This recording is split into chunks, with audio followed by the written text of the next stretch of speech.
All right, welcome on in to another episode of DCU Daily on So Curious. We've got a lot to talk about. As always, we have today the preview, the final preview before Thunderbolts hits the theaters near you. If you are living abroad outside of the US or Canada, you might already have Thunderbolts in theaters today. But if you are in the US or Canada and North America, that's tomorrow. So we will definitely be looking ahead to that. We got to talk about the box office projections for the movie.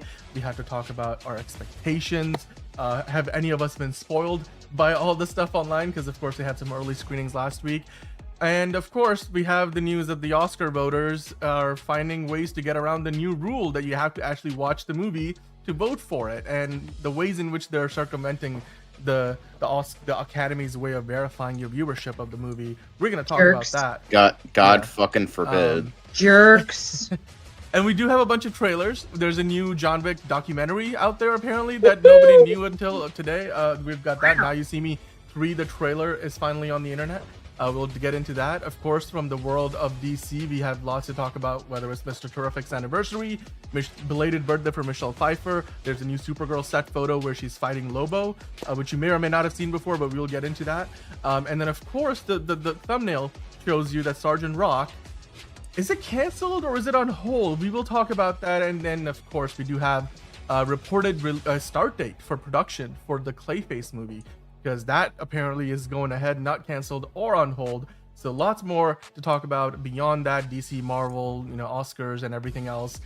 To do that, let's hit that news intro and get the show started. It doesn't seem to matter what I do. I'm always number two. All right, Mr. I need to paint my abs on to get nominated. You don't see Robert Downey doing that. You're kidding. You're kidding. I can't open the envelope without the... Warner Brothers is heading back into the Matrix with a new movie in the works. Wonder what other surprises are in store. I want to be Bruce Wayne. I like that. You're gonna love me. There's the shot right there. That. Okay, we don't need to see right there. You look ridiculous. Well, not no more, he don't.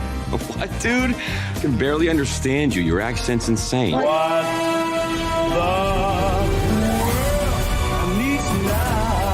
Give me a hand up. Nope, I'm actually okay. Thank you very much. Oh, wow. Wow.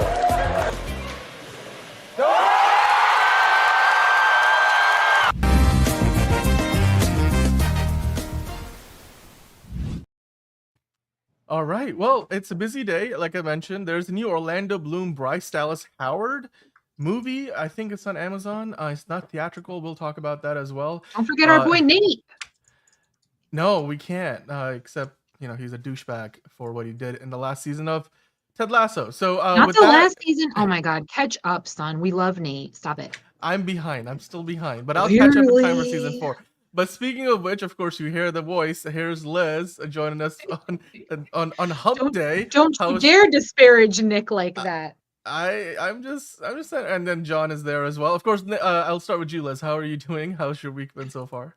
I'm well. Hey, everybody. Really excited about the John Wick news. We're going to talk all about that. I can't wait. Can't wait. Yep. Bring the pain, baby. Bring the pain. Wick is pain. Wick is life. Anyway, John, how are you doing today? I'm doing well. Now I'm angry because I had a great day today.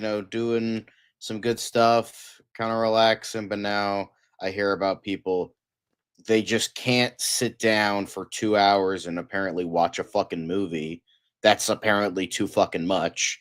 We don't deserve to vote. It's like if I was getting like if my job was just to fucking watch movies all day every day, I'd be a fucking trillionaire by now. Like the fuck are you talking about, man? Like anyway, we'll get into it later. Now I'm just mad.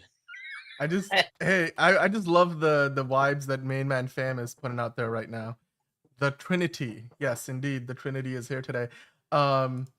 Caleb's comment is hilarious, of course, as always. Matt Reeves must have touched that Sergeant Rock script, so they canceled it. For Muschietti. Ouch, that hurts. That hurts right in Matt Reeves' bones or somewhere. Anyway, but he's crying all the way to the bank. He probably is. Like the Cape Crusader. I think I saw. I mean, Caleb is a troll on the internet. Meanwhile, Matt Reeves is like making money. So making like money. So who's the real winner here? Well, thank you to everybody who's joining us early. Of course, a bunch of you guys will probably trickle in as the show goes on.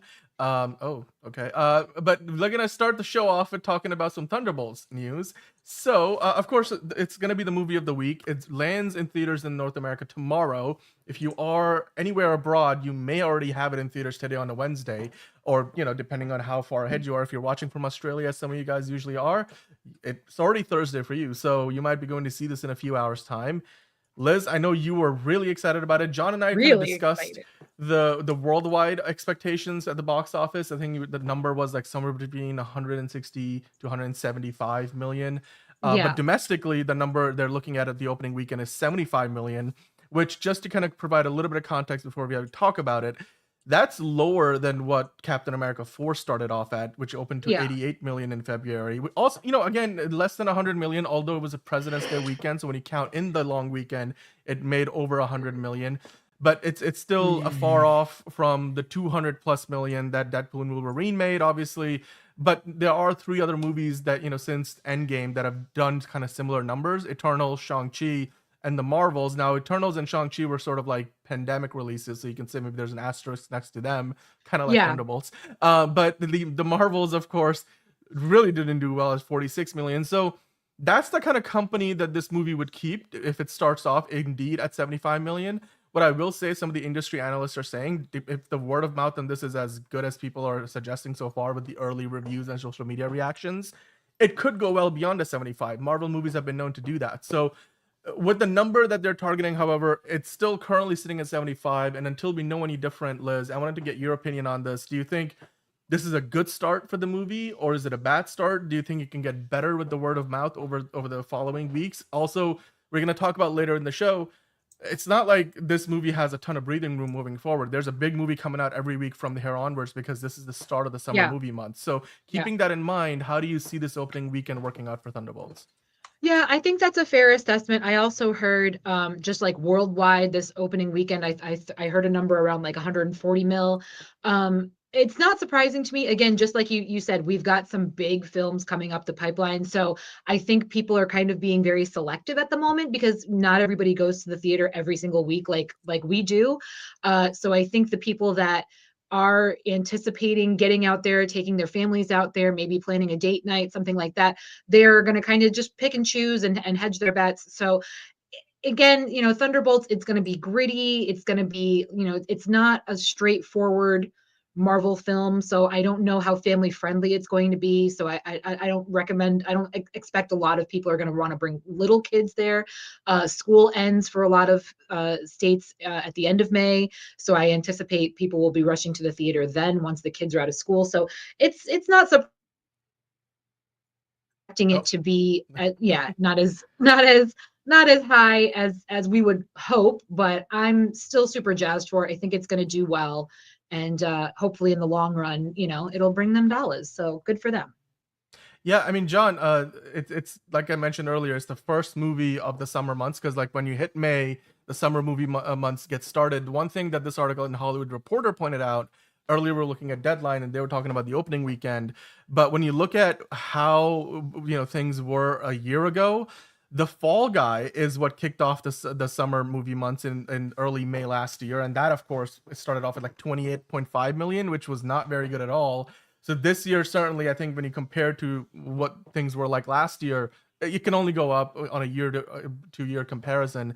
Also, right now, the box office for the year has been doing really well compared to a few weeks ago, before Minecraft and Sinners. Things were not looking good. So there's some momentum for people who are going to movie theaters. They're like, okay, there's a good movie seemingly every week or every other week we can go see. Now, based on all of that positive hype around the general movie going experience, outside of if you got rained on by somebody else's popcorn at a Minecraft screening, and the fact that this is a movie that has got a certified fresh rating on Rotten Tomatoes, John, what do you think about the opening weekend and what is expected to do right now? It's a Marvel movie. That doesn't have any controversy surrounding it, unlike Brave New World. So it's gonna make money. Of course, it's like it was a lot cheaper. It's got characters that people have liked, fan favorite characters we've liked, like Bucky and Yelena and Red Guardian. And then you have characters nobody gives a flying fuck about, like Taskmaster and Ghost and Diet Captain America, as seen in the trailer. So, it's got a grab bag of people, but it's probably got somebody for everyone to like. I mean, being an ensemble, of course, that would be the case. So it wouldn't shock me that this gets money, and it seems a lot more grounded. So that might be like, at least with like, it seems like it's actually selling the attempt on it being a grounded movie like Brave New World tried to be, but then it had like, Hulk Million and reshoots Eternals and- elements where it was like was too far. It was like a movie with an identity crisis essentially. So yeah, I mean, I'll believe it when I see it, in terms of like people I actually give a flying fuck about actually raving about this, rather than corporate shills or Marvel stands that are gonna suck its dick until the end of time. So we'll see. But yeah, I mean, it seems like it's gonna be an okay box office. It'll make it. I can see this making like maybe like 500, 600 million, maybe. And you know what? If it does, it's not bad at all, considering No, that's that not. none of these characters have ever led their own MCU movies. Some of these characters, I mean, a couple of them, I should say, were in projects that a lot of Marvel fans even haven't seen, because, of course, John Walker, for example, has only been in a Disney Plus show. And then you have Hannah John Kamen's Ghost, which she was in the second Ant-Man movie, which a lot of people forget sometimes even exists, or it was kind of like shoved in between the Avengers, Infinity War and Endgame, and it was certainly the lesser of the that and Captain Marvel that people remember. And then of course you have Red Guardian, and Florence Pugh's Yelena has been in multiple different things. I was recently watching a reel from the from Hawkeye, the TV show, and her moment, the episode that she shows up in was pretty fun, and of course her on-screen chemistry with Haley Steinfeld was amazing. But she's been in a multitude of things, so we know her very well. Red Guardian, on the other hand, unless you saw the Black Widow movie that a lot of people didn't like anyway, and it came out at the height of the pandemic, and it led to a lawsuit that Scarlett Johansson ended up settling on. All of that said, half of the characters here, most people don't know very well. The average moviegoer doesn't know very well. The Winter Soldier obviously is the big one that people will be like, okay, I know Bucky Barnes. He's been there from the beginning. Yelena, because I mentioned, like, she's been in 5 other things, so she's been become a household name in the Marvel fandom. So between the two of them, they are practically the leads of the movie, even though it's an ensemble picture. Of course, David Harbour himself is such a larger-than-life character at this point that having him around can only help. So, and he's been one of the best parts of the trailer, so you keep talking about it each and every day. By the way, I do want to point out, we also have Elite Easy in the chat. Ron is here, and Angelica, so welcome on in, everybody. What are you guys saying in the chat? Man fan is looking forward to it. Angelica is going to see Thunderbolts on Friday, hoping that it's a good movie. Elite Easy was saying that he's never heard of any of these people except Bucky, and I thought he was supposed to be a politician or something. Yes, indeed, by the time this movie starts, he has won his election and is senator. I think he's either senator or congressman Bucky Barnes. So he's Congressman Barnes or whatever. So he is a politician, but then he gets kind of like pulled back into the fray over the course of the movie, as you can see from the trailers. So there's that. Yes, Elite Easy, the Russian guy is from Black Widow. He was the adoptive father of Natasha Romanoff, in fact. So and also by virtue of that, Yelena and Yelena sisters. So yeah, exactly. But the movie, of course, is hopefully going to get off to a good start with like 75 million odd domestic and close to 175 worldwide, which would be amazing, because I think that number is a good foundation to build upon, especially if, like what John said, if they're looking to get to like 500-600 million worldwide. That would be, ideal, I think, for a movie like this. But if the word of mouth is enough, then maybe it can overperform even beyond that. We'll have to just wait and see. The one thing I did want to bring up before we move on to the next thing is they've been posting, of course, the marketing behind this movie has been pretty good. And they posted this reel on Instagram I saw, which is basically a lot of the director, Jake Schreier, getting behind the scenes video from his iPhone on set while they were filming so much of this movie, where a lot of the stunts were done practically. including like some of the stuff where they're literally jumping off the world's second largest building. You see they're shooting at golden hour. And of course there's David Harbour getting thrown back, which is in the movie. I think there you go. He's getting tossed out of the building, which I hope that ends well for him. I love the look of the movie in terms of, again, it feels more grounded, and hopefully, like you said, John, it's not a situation where they go through many rounds of reshoots and we end up with like, Anthony Mackie standing in front of a green screen because of the reshoot, and it feels completely like it was shot at a different time than the rest of the movie, like that one scene where it takes you out of it. So hopefully this movie won't have those kind of distracting reshoots, but yeah, it looks great. I know Liz is excited about it. I'm excited about it. I think both of us are gonna go see it tomorrow. And John is still on the precipice. John, are you No yet? No, I'm not gonna say it. Such I can wait till Fantastic Four. I'm good for that. All right, okay. Well, I'll give you that, John. There may or may not be a Fantastic Four reference in this movie, depending on if you believe the spoilers out there. But shut up! Stop saying things. I don't know for sure. I've not heard a word, and then I come on this show 24 hours before I see the episode, the movie, and you're saying shut it. I've not heard a thing. Shush. Well, guys, let us know in the comments down below. What are your expectations for Thunderbolts? All y'all shush too. And are you guys excited to see it? They all die at the end. They're fine, but like, sure, whatever. Shut up. Okay, all right. No, there's I read that there was a hot gay sex scene between Red Guardian and Bucky, and it's full frontal. So why don't you have a ticket yet, John? It's hot. So you're seeing it with us at 3:00 tomorrow, is what you're saying. You're seeing the first showing, is what you're saying. That might have been the Wood Rocket parody. Never mind. Ron is like Sentry. Well, clearly Bucky and Red Guardian are boinking each other if the rumor I shared is anything to go by. Y'all wonder why I'm not here every day, gang. Just saying. First it was Rick Flag Sr., now it's Bucky. Like, David Harbour just getting it on with everybody and all the projects that he's a part of. But anyway, moving on to the next thing. That was a Creature Commandos reference for those of you guys who didn't get it. But we have a bunch of trailers to talk about today. The first of the trailers I wanted to get into, this was originally released at CinemaCon, so the people who went to CinemaCon got to see it, but the general audiences did not. So now You See Me, Now You Don't has got its official trailer out on the internet. Jesse Eisenberg is back, of course. You see him right there. Woody Harrelson is back, and it looks like they're recruiting more magicians for a new heist. It's from Lionsgate. I wanted to get your opinions on this. Liz, I'll start with you. I mean, you have Dave Franco back. Isla Fisher is back. You do have Mark Ruffalo in there. He's been there from the very beginning. Morgan Freeman as well, of course. But then you have some newcomers. Ariana Greenblatt, who was in the Barbie movie, of course, and a bunch of other projects. She's been in some Star Wars series lately as well. She played the young Ahsoka, I think, right? So I don't know if she's back in the season 2 or not. You're correct, yeah. Dominic Sessa, Rosamund Pike, Justin Smith, yep. Some big names. And what are your thoughts on the trailer, Liz? Did you enjoy it? No, it was kind of mid, but I mean, I feel like the sequels after the original film were kind of mid, so I enjoy them. I'll see them. I love me a heist film. I loved me a heist film with a twist. It's very Ocean's 11-y.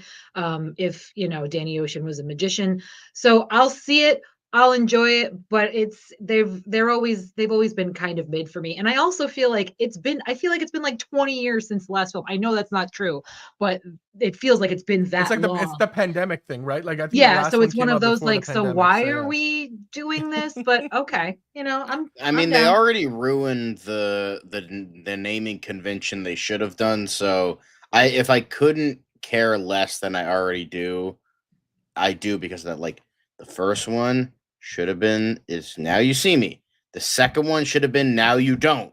And then whatever the third one, I don't care. But like, Now You See Me, Now You Don't. Third one, Alakazam. I don't fucking know. But like, I'm just saying, they already ruined it, and now they're like, oh, we're backpedaling. We're gonna make it Now You Don't. It's like, fuck you. You should have done that from the beginning. Yeah, it's too late now. It's like if Tim Burton for the Beetlejuice release was like, all right, now we're calling it Beetlejuicier. No, too late. Fuck you. But John, did you like the trailer? What did you think about it? I've never cared about it. I like the cast. Like, Yeah. Woody Harrelson's great. Jesse Eisenberg is playing neurotic guy once again because that's who he plays in every single one of his fucking movies. Isla Fisher's hot, and then there's also other people. So like, you know, it's whatever. I've never been interested in any of these movies, and I still don't care. Like, completely fair, John. I'll like go watch another Woody Harrelson movie. Like, I'll go watch actually, I would never watch a Real Pain, but I'll go watch another Jesse Eisenberg. I'd fucking go watch just like him shoving. You know what I'd rather watch? I'd rather watch Jesse Eisenberg shoving Jolly Ranchers in people's mouths for an hour and a half than watching this movie. We need that as like a meme that we can use on the show, right? He's just with the one finger just pushes it in at the end. It's like it's cherry. It's cherry. And then he never mind. I'm not gonna finish that sentence. That was a movie. BVS. It had also wait, go back a sec. Go back. Okay, like this is not the Tell him why you're mad. You should sell your movie. I love Tell him Zombie. why you're mad. Great movie. But Venom, aka part of the Sonyverse nobody likes, and Uncharted, aka the movie nobody fucking remembers. Yeah, that's a great way to sell your movie. Like, come on. Those are, I mean, 2 out of those 3 movies are very mid. I mean, look, the first Venom was fun. First Venom is fun, but like that's like that movie's like kind of permanently tainted by, you know, Madam Web and Morbin time. So like, man, yeah. I don't know how good that is. That's not as much of a compliment that graphic as they would have hoped that's that it would be. I don't know. It's just like so fucking stupid. You got a bunch of Lambos here. All right, cool. It looks interesting in the sense that, look, if this is the kind of movie franchise where they jump the shark in the second film and they've not looked back. So at this point, I'm like, you know what? I have a if feeling the that like factor is there. I have a feeling that once Fast and Furious ends, and like, because Vin Diesel has to, because apparently he likes like hitting people in real life too much. So once Fast and Furious finally ends, this is going to be the new Fast and Furious where they just keep upping themselves. And it's just like, they're going to like, the Now You See Me crew fights God. It's like, we're going to reach that point by like number 5. I really appreciate that you brought that up, because I was literally just going to say when we were talking about like the director of, I was like, that's like saying, oh, from the studio that brought you Fast and Furious. Like, that means nothing to nobody. So I really appreciate you went there too, John. Thank you so much. Yeah. It's it's like when family vested in me. It's like when they were trying to sell Fan 4 Stick. It's like, we made X-Men Days of Future Past, guys. Please don't hate us. It's like, here's the thing, 9 times out of 10, when you see from the studio that brought you, you're in for a shit time. You're gonna get a Garbo movie. Like, rarely does like a studio credit rather than a director credit or a producer credit, you're done. You're out. That's a great avoidable, even if they're recommending like a good movie like Fan 4 Stick, where they were like, oh, from the studio that brought you X-Men Days of Future Past. Yeah, Days of Future Past, great movie. Guess what wasn't? Fan 4 Stick. So whenever you like, that's like a good like recognition thing a little bit. If you see a poster and it says from the studio, they're like, oh, they have no faith in this movie at all.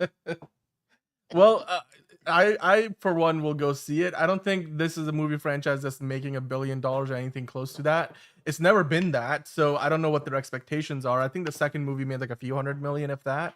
And I imagine the third one is probably going to do something similar. So it's coming out this year. It's been a while, like you said, Liz. It feels like it's been forever because it's kind of like The Accountant 2. The previous movie came out before the pandemic, which makes it. And feel again, like those movies were so mid that like every time they come out with a new one, I'm like, oh those were a thing. Those okay, like it's you forget, right? Like it's some people are like, wait, that oh my god, like it feels like it's been such a long time because so much has happened. But yeah, it to me, again, I will go see it because I think it looks interesting enough. Yeah, I'll see it. Turn your brain off. I mean, in a world where we don't get Michael Bay Transformers movies anymore, I'll take it, whatever.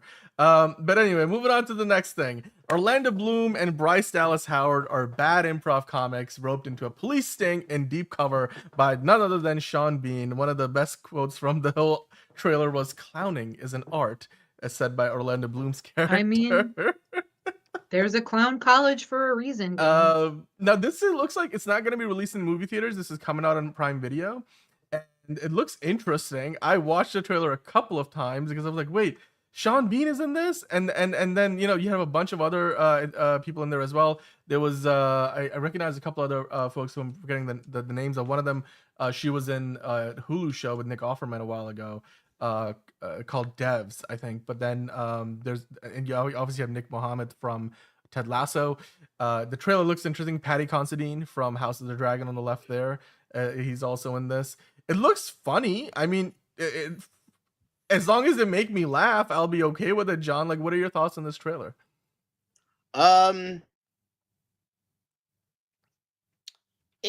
I mean, here's the thing. It's a little bit more, at least I think it's original. Like, it looks pretty original. Like, I don't think there has been anything like this before, maybe. I mean, the only thing I could think of is, like, thing that isn't a thing that people are not an expert in, and they are forced to, like, do a thing that they're not an expert in, like, like Armageddon, where they're like, oh, we have to teach oilers to become astronauts instead of the other way around because reasons. And meanwhile, this is like, oh, bad improv comedians are forced to be in a police thing. So I don't know. From what I saw, it looked, kind of cute and funny, I guess, but I probably won't watch it. But, it's like, it's a little bit more original, so I'll give it that then, Fast and Furious number 45. When it comes to streaming movies, things can get pretty bad. Like the standard, like the bar is not that high. And this by the bar is in hell, yet here you are, limbo dancing with the devil. I mean, after seeing that, like originally, I'm always like disappointed when it's a film that's going straight to streaming. I'm like, oh, like I'm a theater person. I like seeing it in the movie screen, on the movie screen. But then I saw the trailer and I was like, yeah, that's it's a streamer. Like it's good enough to have on in the background. It's good to check out when you're getting takeout one night with your family and friends, but it looks mid. It's I like the cast, I like the idea. It like John said, it seems very original, but I was like, I can see why it's not going to get a theatrical release. So but hey, you know what, if Red 1 can get a theatrical release, anything can. So like, yeah, I mean, the kids loved it, man. I don't know, like well, not enough for it to be a box office success. They're going to grow up to be actors that won't vote in the Oscars. So we have Right Dude in the chat, by the way. Right Dude is here. Hello, Right Dude. Elite Easy asking about DC Wendy's meals. We will get into that. That was not on the horizon, but we will talk about it since you brought it up. There's some like kids meal toys that they've announced, which looks interesting. I don't know how. From Wendy's. I feel like they haven't done kids meals toys in a while. That's interesting. Yeah. I don't know how that ties into Superman at all, but like we'll talk about it. Good for them. But hey, from the creators of Safety Not Guaranteed and producers of Men in Black, John, like, isn't that exciting? Great. We'll go watch Safety Not Guaranteed and Men in Black then. And what is Safety Not Guaranteed? I've never even heard of that. That was one of Colin Trevorrow's first movies. I think it might have been his first movie. Not familiar with that gentleman either. Colin Trevorrow, he directed Jurassic World. Yes. He was gonna direct Star Wars 9 until he made a bad movie, and then conveniently he was fired, even though in reality he made a script that Disney didn't like, and Book of Henry was the proper excuse to boot him. So there was that controversy. Well, not that Star Wars 9 was that amazing anyway. So his script got leaked to the internet, and it was like 1,000 times better than the movie we got. What a shame. What a shame. Duel of the Fates it was supposed to be called. Ooh, I like that. Morkatna's in the chat as well. Hello, Morkatna. I do like that Ian McShane is in this movie. Ian McShane. Who doesn't? Ian McShane slaps. He's a Man United fan. He's in John Wick. Now he's in this franchise. I like it. Is that a cricket match going on in the background? That's a cricket match. Tis indeed.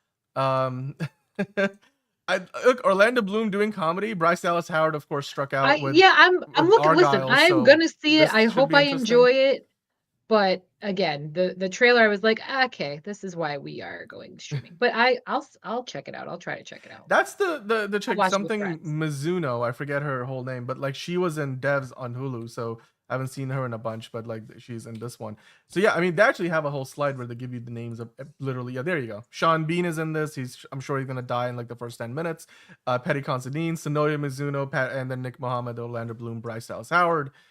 That's a lot of names. I mean, 7 big time names. So interesting trailer. June 12th is going to be in the middle of the summer movie season. So looking forward to it. But also earlier today, IGN dropped the exclusive first look trailer at Wicked, or not Wicked. No, sorry. That's later this year. Wig is Pain, Liz. And this is such a good trailer that you even have it on your board. So want to tell us what you thought about this one? Is Keanu Reeves... It seems like I mean, we kind of know the story that it almost this franchise almost never was, and now this documentary, Wick is Pain, is going to tell us what exactly led us to this franchise becoming what it is today. We have a lot of interviews and behind the scenes footage from Keanu Reeves in there, the directors, the producers behind the franchise, Chad Stahelski. You see a lot from. It's directed by Jeffrey Doe, and of course it's gonna be coming out at a time we have a new ballerina movie coming out, which is the first spin-off of John Wick, and you can get this on May 9th, which will be pretty much like just enough to hold you over until ballerina comes out, and then you're off and running, and then there's a 5th John Wick movie and 5 other things that they announced at CinemaCon. So Liz, what are your thoughts on this trailer, and are you excited about checking this out when it comes out on digital? Because I imagine this is like you buy it, maybe. I don't know. It's not on a streaming service. They didn't tell us if it's going to like Peacock or whatever. It's on digital May 9th. So yeah, I mean, I love a documentary. I love the John Wick franchise, regardless of which films are not that great. I can't wait for it.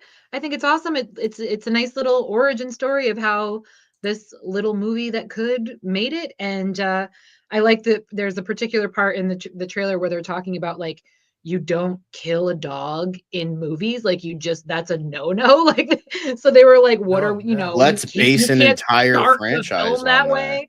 But hey, pet owners can relate, they understand. So I mean, sorry, I didn't cut off. Sure, no, it's all good. But no, it looks good. It looks really entertaining. I'm looking forward to it. I am a John Wick stan till the day I die. I don't care what anyone has to say. So I'm here for it. Woohoo! I think I'll just, watch John Wick 5 instead of a documentary about the movies. I'd rather just watch the movies. But that's just me.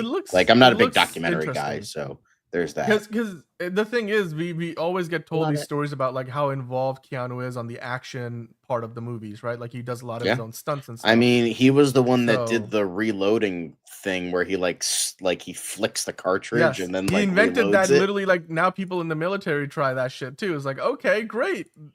Keanu Reeves just invented that for everybody, seemingly. Yeah. So, and then there's the axe throwing. Remember this shot in the last movie where like guy comes running in and then he throws an axe and then doing that flip, like, oh damn, that looked nasty. Okay, anyway, but yeah, I mean, it's crazy how far this franchise has come at a time when everything is IP based, and this was original, like something they came up with. But sorry, you were gonna say, John? Well, yeah, sorry, I keep cutting people off. I gotta shut up something next time. No, it's all good. But all good, John. I like how but I love how. What I admire greatly about Stahelski, since he was, the stunt double for Brandon Lee on The Crow, he still keeps, he has a very strict and iron grip on his sets in regards to gun use and bullets and all this stuff. So, it's not only does he make these great fun movies, but he also has a respect for his cast and crew, a respect for the violence being utilized and not making sure that bleeds into reality and keeping a safe set, unlike a certain rusty business. But I gotta admire him on that, and if that's showcased in the documentary, I think that's cool, because I think more people need to know about that, because they just see guns. It's like, oh, it's this unsafe thing, where it's like, well, he has seen what unsafe gun use on sets can be like for actors. So I think he, I respect that, and I hope that's showcased here.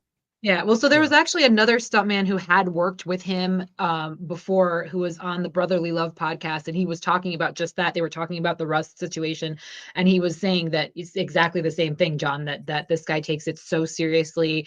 He checks, rechecks, triple checks, makes sure everything is good to go, and that we don't have any unnecessary accidents. So I would assume it will come up in the doc. So I'm looking forward to it. That's for sure. Yeah.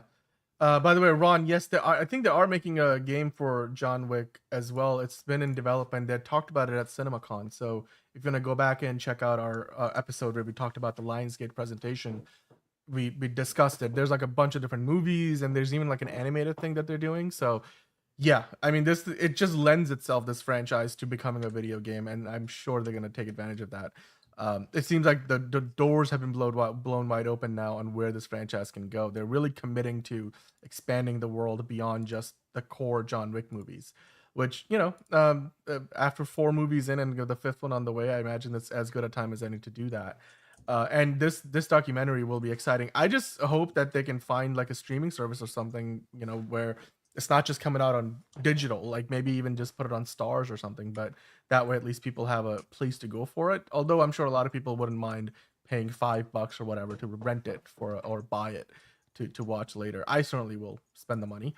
But that's not the only other trailer we have to talk about. We do have some other news coming up later on. We have some first looks and whatever to other movies and TV shows and a game show, Rusty Business. We're going to get into that. Just not exactly talking about that movie in particular, but something related to it. Maybe a game show that Alec Baldwin used to host back in the day. But anyway, right now we're going to move on to talking about the Oscars. Yeah, you guys are both booing this news at the beginning of the show. So let's talk about it. Oscars' new rule requiring voters to watch all nominees could reshape the awards campaigning, but apparently Academy members have already found loopholes. So remember when we talked about it last time, we were talking about how does the Academy keep track of somebody like actually watching the movie, and they have basically a streaming service of their own that's accessible only to Academy members, where you can watch the movies that are nominated every year. And then in this private streaming service, you just kind of click in like a Netflix and you watch the movie. But the problem is you could just click on the movie, let it play, walk away, do your errands, come back when the credits are rolling and hit stop. It won't know the difference as to whether you were sitting there and watching or not. So that seems to be what some people are doing, because I'm like, you have movies like the 215-minute long Brutalist, which Liz, you went and saw, and you were like, that is a movie and a half. Yeah, it seems like not everybody has the penchant or the patience rather to see a movie that long, and they might be just trying to get around the then don't Academy be a rules. member of the Academy. Exactly. Give me a fucking break. I would fucking die to have the honor of being able to fucking vote for the Oscars. And you have the balls to sit there and say you can't put aside 2.5 hours. And it's not like you have to watch it all in a day. It's not, I don't know what exactly the time frame is, but the films are out in the theater throughout the year. I go to the movie theater multiple times in a week. Okay? It's a hobby of mine. You're in the actual fucking industry, and you're telling me you can't set aside some fucking time to see these films in the theater, let alone in the comforts of your own goddamn home, because they fucking hand deliver the films to you? Are you joking? It's so goddamn infuriating. And again, I have been saying year after year categorically, I mean, obviously I've only been with you guys for a little while now, but for the past 5 or so years, I've been saying, I don't understand how the Academy is voting this way. It doesn't make sense to me. Now we fucking know it's because probably 50%, a good 50% of the Academy are lazy motherfuckers and are just pencil whipping that ballot. And god damn it, how dare you? How absolute fucking dare you? So I hope it gets to a point where they tell people, you know what? You didn't see it all, you're out. Then you can't vote. You're not allowed to vote. I know they're sort of doing that right now, which is why people are now trying to skirt the fucking rules and whatever the fuck. I just hope that they crack down on it, because this is the big dance, gang. This is what I refer to it as my Super Bowl. And the fact that you're not even going to take it seriously, fuck yourself. absolutely fuck yourself. Like it's so like goddamn, it makes me so mad, so goddamn mad. You're fucking grown ass adults. Give me a break. I will say this. I love how we're talking about the Oscars with the gold statuette, and your nails, Liz, are like perfectly. I don't know if you did that on purpose, but it's funny how that worked out. Nails for Pedro, always nails for Pedro. But fuck you guys, like, and I guarantee you, Pedro Pascal watched every one of those fucking films because he's a class part of act. the Academy? You sons of bitches. I would hope so at this point. You know what? I don't know how things work, John, but damn it. I mean, he would.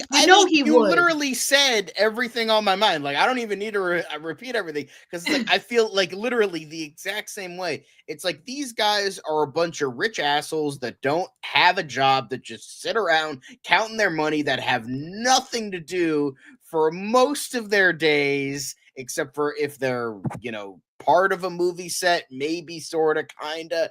And it's just like, really, you're that busy that you can't sit down and maybe watch like over the course of like a week. You've got a full year. You have a full year. Well, no, I'm talking about when they're announced. Again, I understand. Yeah, I understand. But my point is, if you haven't even seen half of those films by the time the nominees are announced, you're not a part of the industry. You don't give a fuck about the industry. Don't be a part of the Academy.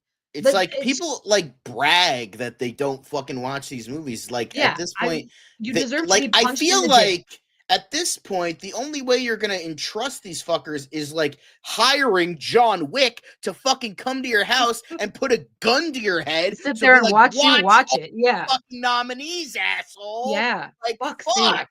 Hire me. I'll fucking show up to their goddamn house. I don't need a weapon. Sit 2 hours, maybe 3, maybe 4. I don't know, but you're sitting down for a couple hours on your fat ass, enjoying a thing of popcorn and a diet Dr. Pepper. Probably a smoothie with Erewhon, you fucks. Like 100%. Just like fucking sit there. Exactly. Why is it so hard to sit there? Me too. God damn. 100%. Even if fuck it sucks, y'all. you can like exactly, deal on your phone a little bit and kind of go back and forth. But it's like it's entitled privilege. It's like they need to like. And again, these films are fucking delivered to their door. Like, you can't get any lazier. You can watch it from your toilet if you really wanted to. Like, are you fucking You can watch it on your phone while you're taking a shit. Why is that like? It may be like, and the thing is, that's what I'm saying, Ron. There's literally like Reddit subreddits or like forums, movie communities of people, everyday people that go out of their way to watch all the nominees. I know I have 3 friends that watch all the nominees, and they're like fucking pissed because the fucking foreign films or short films that are really hard to go and see because of whatever reason, because they're only released in Brazil or something, and they can't get here in time. Like my dad still hasn't watched I'm Still Here because he couldn't catch it at the theater, and it still costs $20 fucking on Amazon. That film is excellent. And it's like, exactly, but like it's like, maybe it's a great movie, but I don't know about $20 worth. But even then, it's like, and short films you can't exactly show in a theater unless it's like a collection of like, oh, these are the nominees. Here's all of them. Which some theaters do, but again, it's a very limited release. It's like a week before the award ceremony. You have to find them on a podunk. Like some people, you have to pirate YouTube. it. Yeah, you got to the only way you're going to watch any of these movies. Meanwhile, these guys like literally get served this shit on a silver platter, and that's still fucking too much. Exactly. It's like, Jesus. You have no business. You have no business getting dressed up in your fucking nice, donated, borrowed from the designer and the fucking jewels and all that other bullshit. You have no business voting and being a part of the Academy if you can't dedicate a couple of hours out of the whole goddamn year to appreciate this shit that you're supposed to be voting on. Fuck yourselves. It's so infuriating. It's so infuriating. I guess that goes to show you that's why like those Oscar campaigns are so valuable to studios, because they're actually spending money to get these, names of these movies in front of people. And it's not like it's a DVD in all you motherfuckers that don't watch these goddamn movies. I'm fucking coming for you. I'm fucking coming for you. You better watch all the goddamn nominees. You better fucking watch all of them, or else I'm gonna become the melee John Wick. Yeah, he's At an the very expert least, in you're guns. You fucking better watch it. Yeah, You you're better getting watch it. tetanus for sure. Fucking, I don't know who's part of Well, the and academy, but you better watch it. right. Well, and again, it's Literally. like Dan said, it's a whole package thing. It's this marketing campaign. It's not like they just send like, you know, the old Netflix style. It's not like they're just sending you a DVD in a paper envelope. They actually Right. have custom made DVD boxes and everything for your consideration. These are the categories we're nominated for this film. Please consider da da da da. Da. It's a whole fucking thing. You can buy them on eBay because that's how much these motherfuckers give a shit about this shit. Once they see it, once they or quote unquote see it, and then they vote, then they put it up for auction. Oh, wouldn't you want this exclusive copy of da-da-da? Fuck you guys. Fuck all y'all. How need my dare water. you? Shame on y'all. That's all. We can't talk about it anymore because it's just so goddamn infuriating. Motherfucks. So we'll see how the next year's nominations go. We'll see what ends up actually winning. Because I agree. I don't think that Anora should have got it. I don't think Everything Everywhere All at Once should have got it. I don't know that Moonlight should have got it. Lord above. And the thing is, I like a lot of those movies. Like, I like Everything. It's not that I Everywhere didn't All at Once. like It's great. them, and It's that's just like, it. It's not that I didn't like them, but when it comes to film of the year, performance of the year, absolutely not. And I kept saying that if you actually watched everybody in that category, it wouldn't have gone that way. So I knew this was a fucking thing. I knew this was happening, and motherfuckers, you all proved me right. You sons of clean bitches. house. That's what they really need. They need to, like, you know what they need to do? It's like kind of like what the Miami Marlins did. Just fucking wipe everybody clean, Yeah, and then you're just off. rebuild from the ground up. Like, Yeah. they just need to find people, mainly, I don't want to say all older people. You got to have like the really old people and then the really young people, so you have like a difference. But like the old people that are like hardcore cinephiles, like Martin Scorsese, that would, I bet, you know what? I bet if Martin Scorsese is part of the Academy, I bet he fucking watches every single movie twice. 100%. That's just what Martin Scorsese Same does. with Steven Spielberg, Or 100%. Christopher Nolan. Like, get like these hardcore cinephiles who are fans of cinema, who also direct. But then you get the young people that are like, want to prove themselves. They're like, you know, I'm going to watch every single one. I'm going to do Get those guys too, that are, you know, Mike films watched as well. it. You know, Timothy Chalamet watched everything. Those are class Yeah, acts. it's just like you got to get like, you really got to read the room of like these are the people that are 100% going to watch every single one, and not like the people that are like, I'm not going to give it to Ray Fiennes because he already has an Oscar. Meanwhile, Adrian Brody all doesn't. the fucking execs and the pencil pushers. That's who it is. I don't think any of the actors would skip a film, but it's the fucking producers, the executive producers, the showrunners, the fucking money men. It's those motherfuckers who are putting it on in the Like the background. Don I'm just too Drapers. busy. Exactly. I'm too busy with my fucking highball and my martini. I'm too busy like sitting on my being in fucking orgies yacht, with 10-year-olds. being a That's piece what of you're shit. fucking doing, Yeah, losers. 100%. Exactly. All of those fuckers have watched everything that's been. God damn it, Liz! Now I want a Blizzard. It's just fruit punch, babe. Don't I get know, excited. but still, it says Blizzard. I want a Okay. Blizzard. Now I'm just water. Well, on All right, that, I'll hide what the I will Blizzard say, button. I think on a larger like big picture perspective, this whole situation, like this article from Variety, and then in general, just obviously the word around this situation is spreading like wildfire, is not a good look for the Oscars, not a good look for the Academy. The PR department needs to do a lot of fixing The up. PR Kick department is those shitting motherfuckers themselves out right the now. Academy. Kick them out the Like, Academy. Fuck This 'em. is Take him this is out not back good. and shoot him like old Yeller style. Fuck him. Maybe, I don't know, maybe only let the people that are nominated watch them or be allowed to vote. Maybe do something like that. Narrow the playing field. I don't know. But fuck you guys. It's it makes me mad. Because I bet you really where this story originated is some smug dude was like, oh, it's not like we have to actually sit there and watch. You could just mute the thing and switch tabs. And they thought they were being cool, but then, it turned into obviously like, oh, really? Like, so like, should we even be watching this? Yeah, that's like, what I said. They're kind of bragging about this shit. delegitimizes like It's the like whole weird process, flex, but okay. You're not doing your job. Wow, what a great flex. dipshit. Infuriating. Yeah, Let's Manolo's move like on. they My can't blood come back pressure from is- this. Fuck, it's already hot as fuck in my room Bunch of already. I dicks. gotta open the window a little bit because I do have a window, guys. There it is. Yes, because you're not in the basement. It's I'm not in the basement. There it is. There's my window. Yay! I keep forgetting the sun went down. Anyway, I've kept my curtains closed today. But anyway, the truth. So Kyle is here in the chat saying the truth is we could all make great movies if we had the money and time, especially as film junkies. I mean, a lot of us, it's human beings are natural film, storytellers. So filmmaking is just an extension of that. We One of the thrive many ways in which we during Then express ourselves. have the respect of your fellow storytellers to actually sit down and watch the fucking things they've put out into the world. Fuck you guys. Oh, so mad. Yeah, exactly. Like that encompasses everything. Like I was like, I've been like, a good way for me to watch all these movies is, the Cool Kids movie reviews. Please subscribe.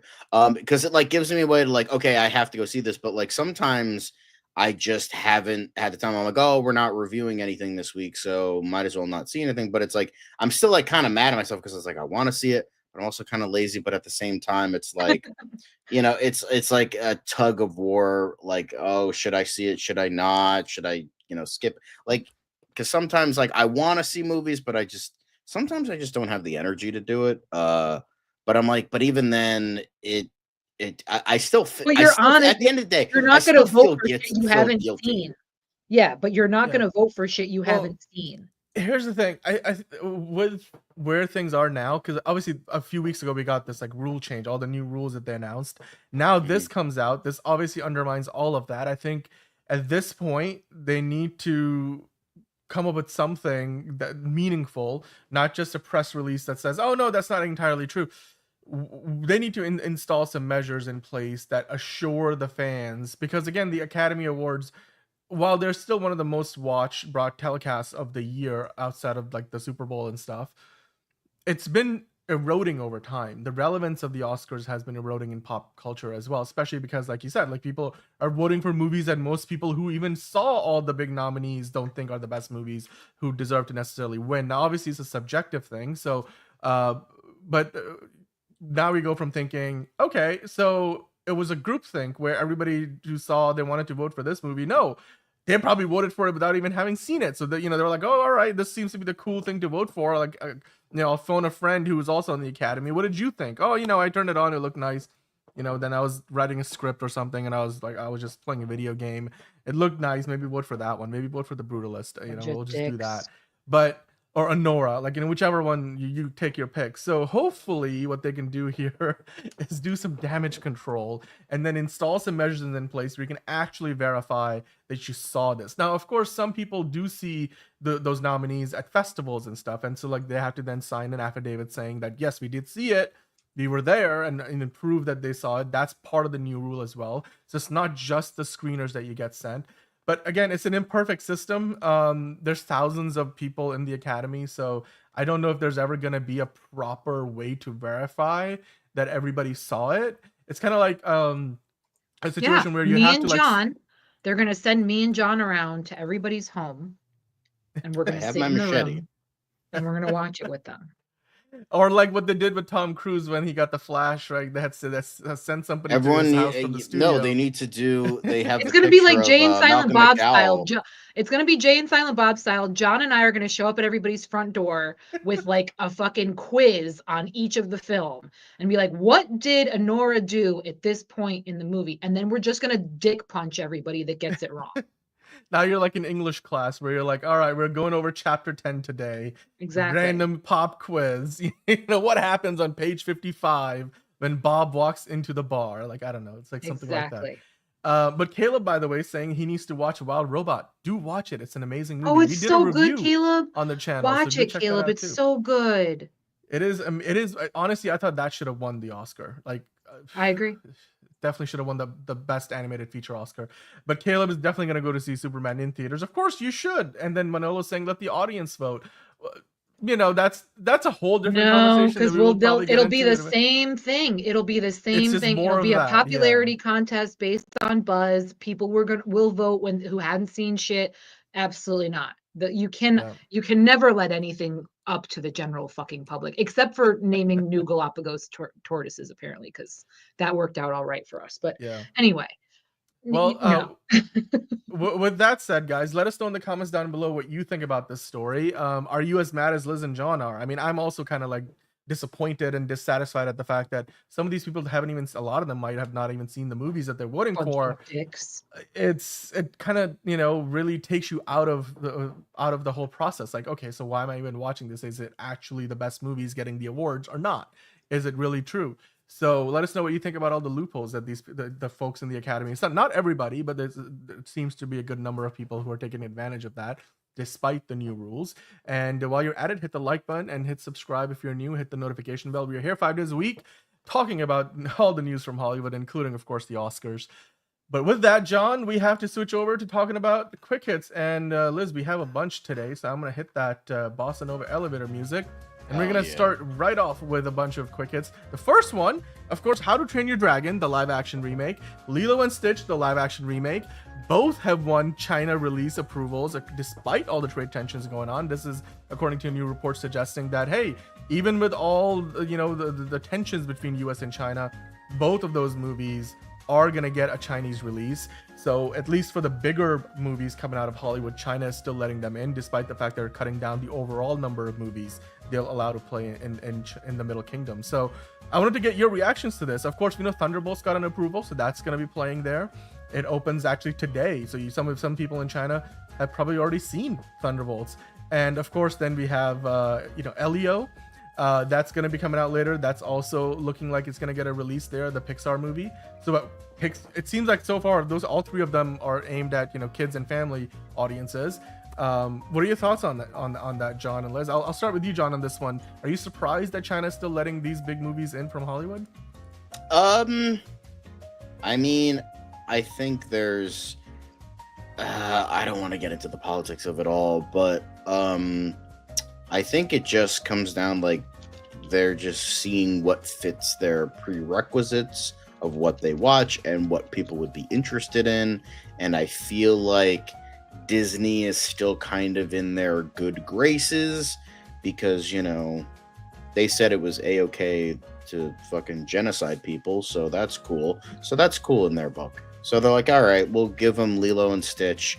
And they're like, DreamWorks, same thing, right? So we'll add them too. But I wouldn't say this is a shock, but it's definitely an interesting development. Yeah, I mean, look, what I will also say to kind of add a little more color to this, all of these movies that we're talking about, they were submitted for a China release well before any of this, you know, trade relations stuff started up. Like, this was probably months before that. So I'm thinking that China is considering those applications based on how things were back then. Anything that is being submitted moving on from here onwards, so like a movie that might be coming out towards the end of this year or certainly next year, those are probably subject to the new restrictions where they're allowing fewer and fewer movies. That would be my guess. I mean, of course, you know, that's not somebody telling me that this is what's happening. That's my guess. But Liz, what are your thoughts on the idea that How to Train Your Dragon, Lilo and Stitch, and even Elio, and of course Thunderbolts, they're all releasing in China, have gotten the approval. Most of them are Disney movies, of course, one of them being Universal for How You Train Your Dragon. Do you think this will continue, or do you think when it comes time for like a Superman or Mission Impossible that those might not get a release in China? I still think that Superman will. They do love superhero movies out there. I can't see them not doing Mission Impossible also, because they also love Tom Cruise. And also, you know, not to get into the politics of things, different countries do have particular policies, laws, rules, moral codes, however you want to put it. So they edit things, they market things differently. So I feel like them giving the green light to these family friendly films, just it's because it's just the easiest for them, you know what I mean? They don't have to do much as far as overseeing, manipulating, whatever you want to call it, the marketing for that. Those are safe bets. So they're like, yeah, sure, let the kids films in, you know, that'll be all right. We don't really, you know, we don't have to do as much work. So I think that's more part of it than anything. But I mean, we'll just have to see where things continue to go. Yeah, I'll also just mention that the Chinese box office does need the help from some Hollywood movies. Like, it's not like the Chinese movie industry is so independent that they have enough big movies coming out to fill out 52 weeks of the year. So they do rely, and the movie theaters in China rely on some Hollywood releases to basically boost the sales at the box office for certain times of the year. And so they can't completely, go cold turkey on Hollywood movies. So hopefully that means good things for some of the bigger movies. I mean, of course, chances are this will hurt those mid-tier or certainly indie films trying to get theatrical releases the most. But then again, a lot of indie movies are not trying to get a Chinese release. It's usually the big franchise ones. So we'll just have to wait and see. I mean, the first time we see a big franchise movie not get a Chinese release, that's when we're going to be like, oh, okay, well, now we're in that danger zone. So for the time being, though, it looks like things are still moving along. Speaking of moving along, John, it looks like, and Liz, of course, the Avengers movies are moving right along. The other day we had official confirmation on Monday that they started filming day one on Avengers Doomsday. But we were wondering, I mean, what have they been doing for like the past month if only day one was this Monday? Securing the bag. Securing the bag. Because we've seen all these actors on set, sometimes in costumes, like sets that are up and running. So we were wondering, like, are they just doing costume tests? Like, why would you bring out all these actors and just not film anything for a month? Well, it might be because they might not be filming it in the order that they're going to be released. This happens all the time with movies. Remember the Matrix movies, the second and the third ones filmed back to back. I'm sure depending on the cost and logistics of it, they might have shot parts of 3 first and then same thing with after. Lord of the Rings. Yep. And then even with the new Avatar movies, James Cameron has said he's basically, by the time the second Avatar came out, he said the vast majority of the Avatar 4 is already in the bag. And they did that because obviously the kids would grow up, so they were trying to account for the not skipping time, because they don't want to have the whole Stranger Things season 5, everybody looks like they're 25 pretending to be 15.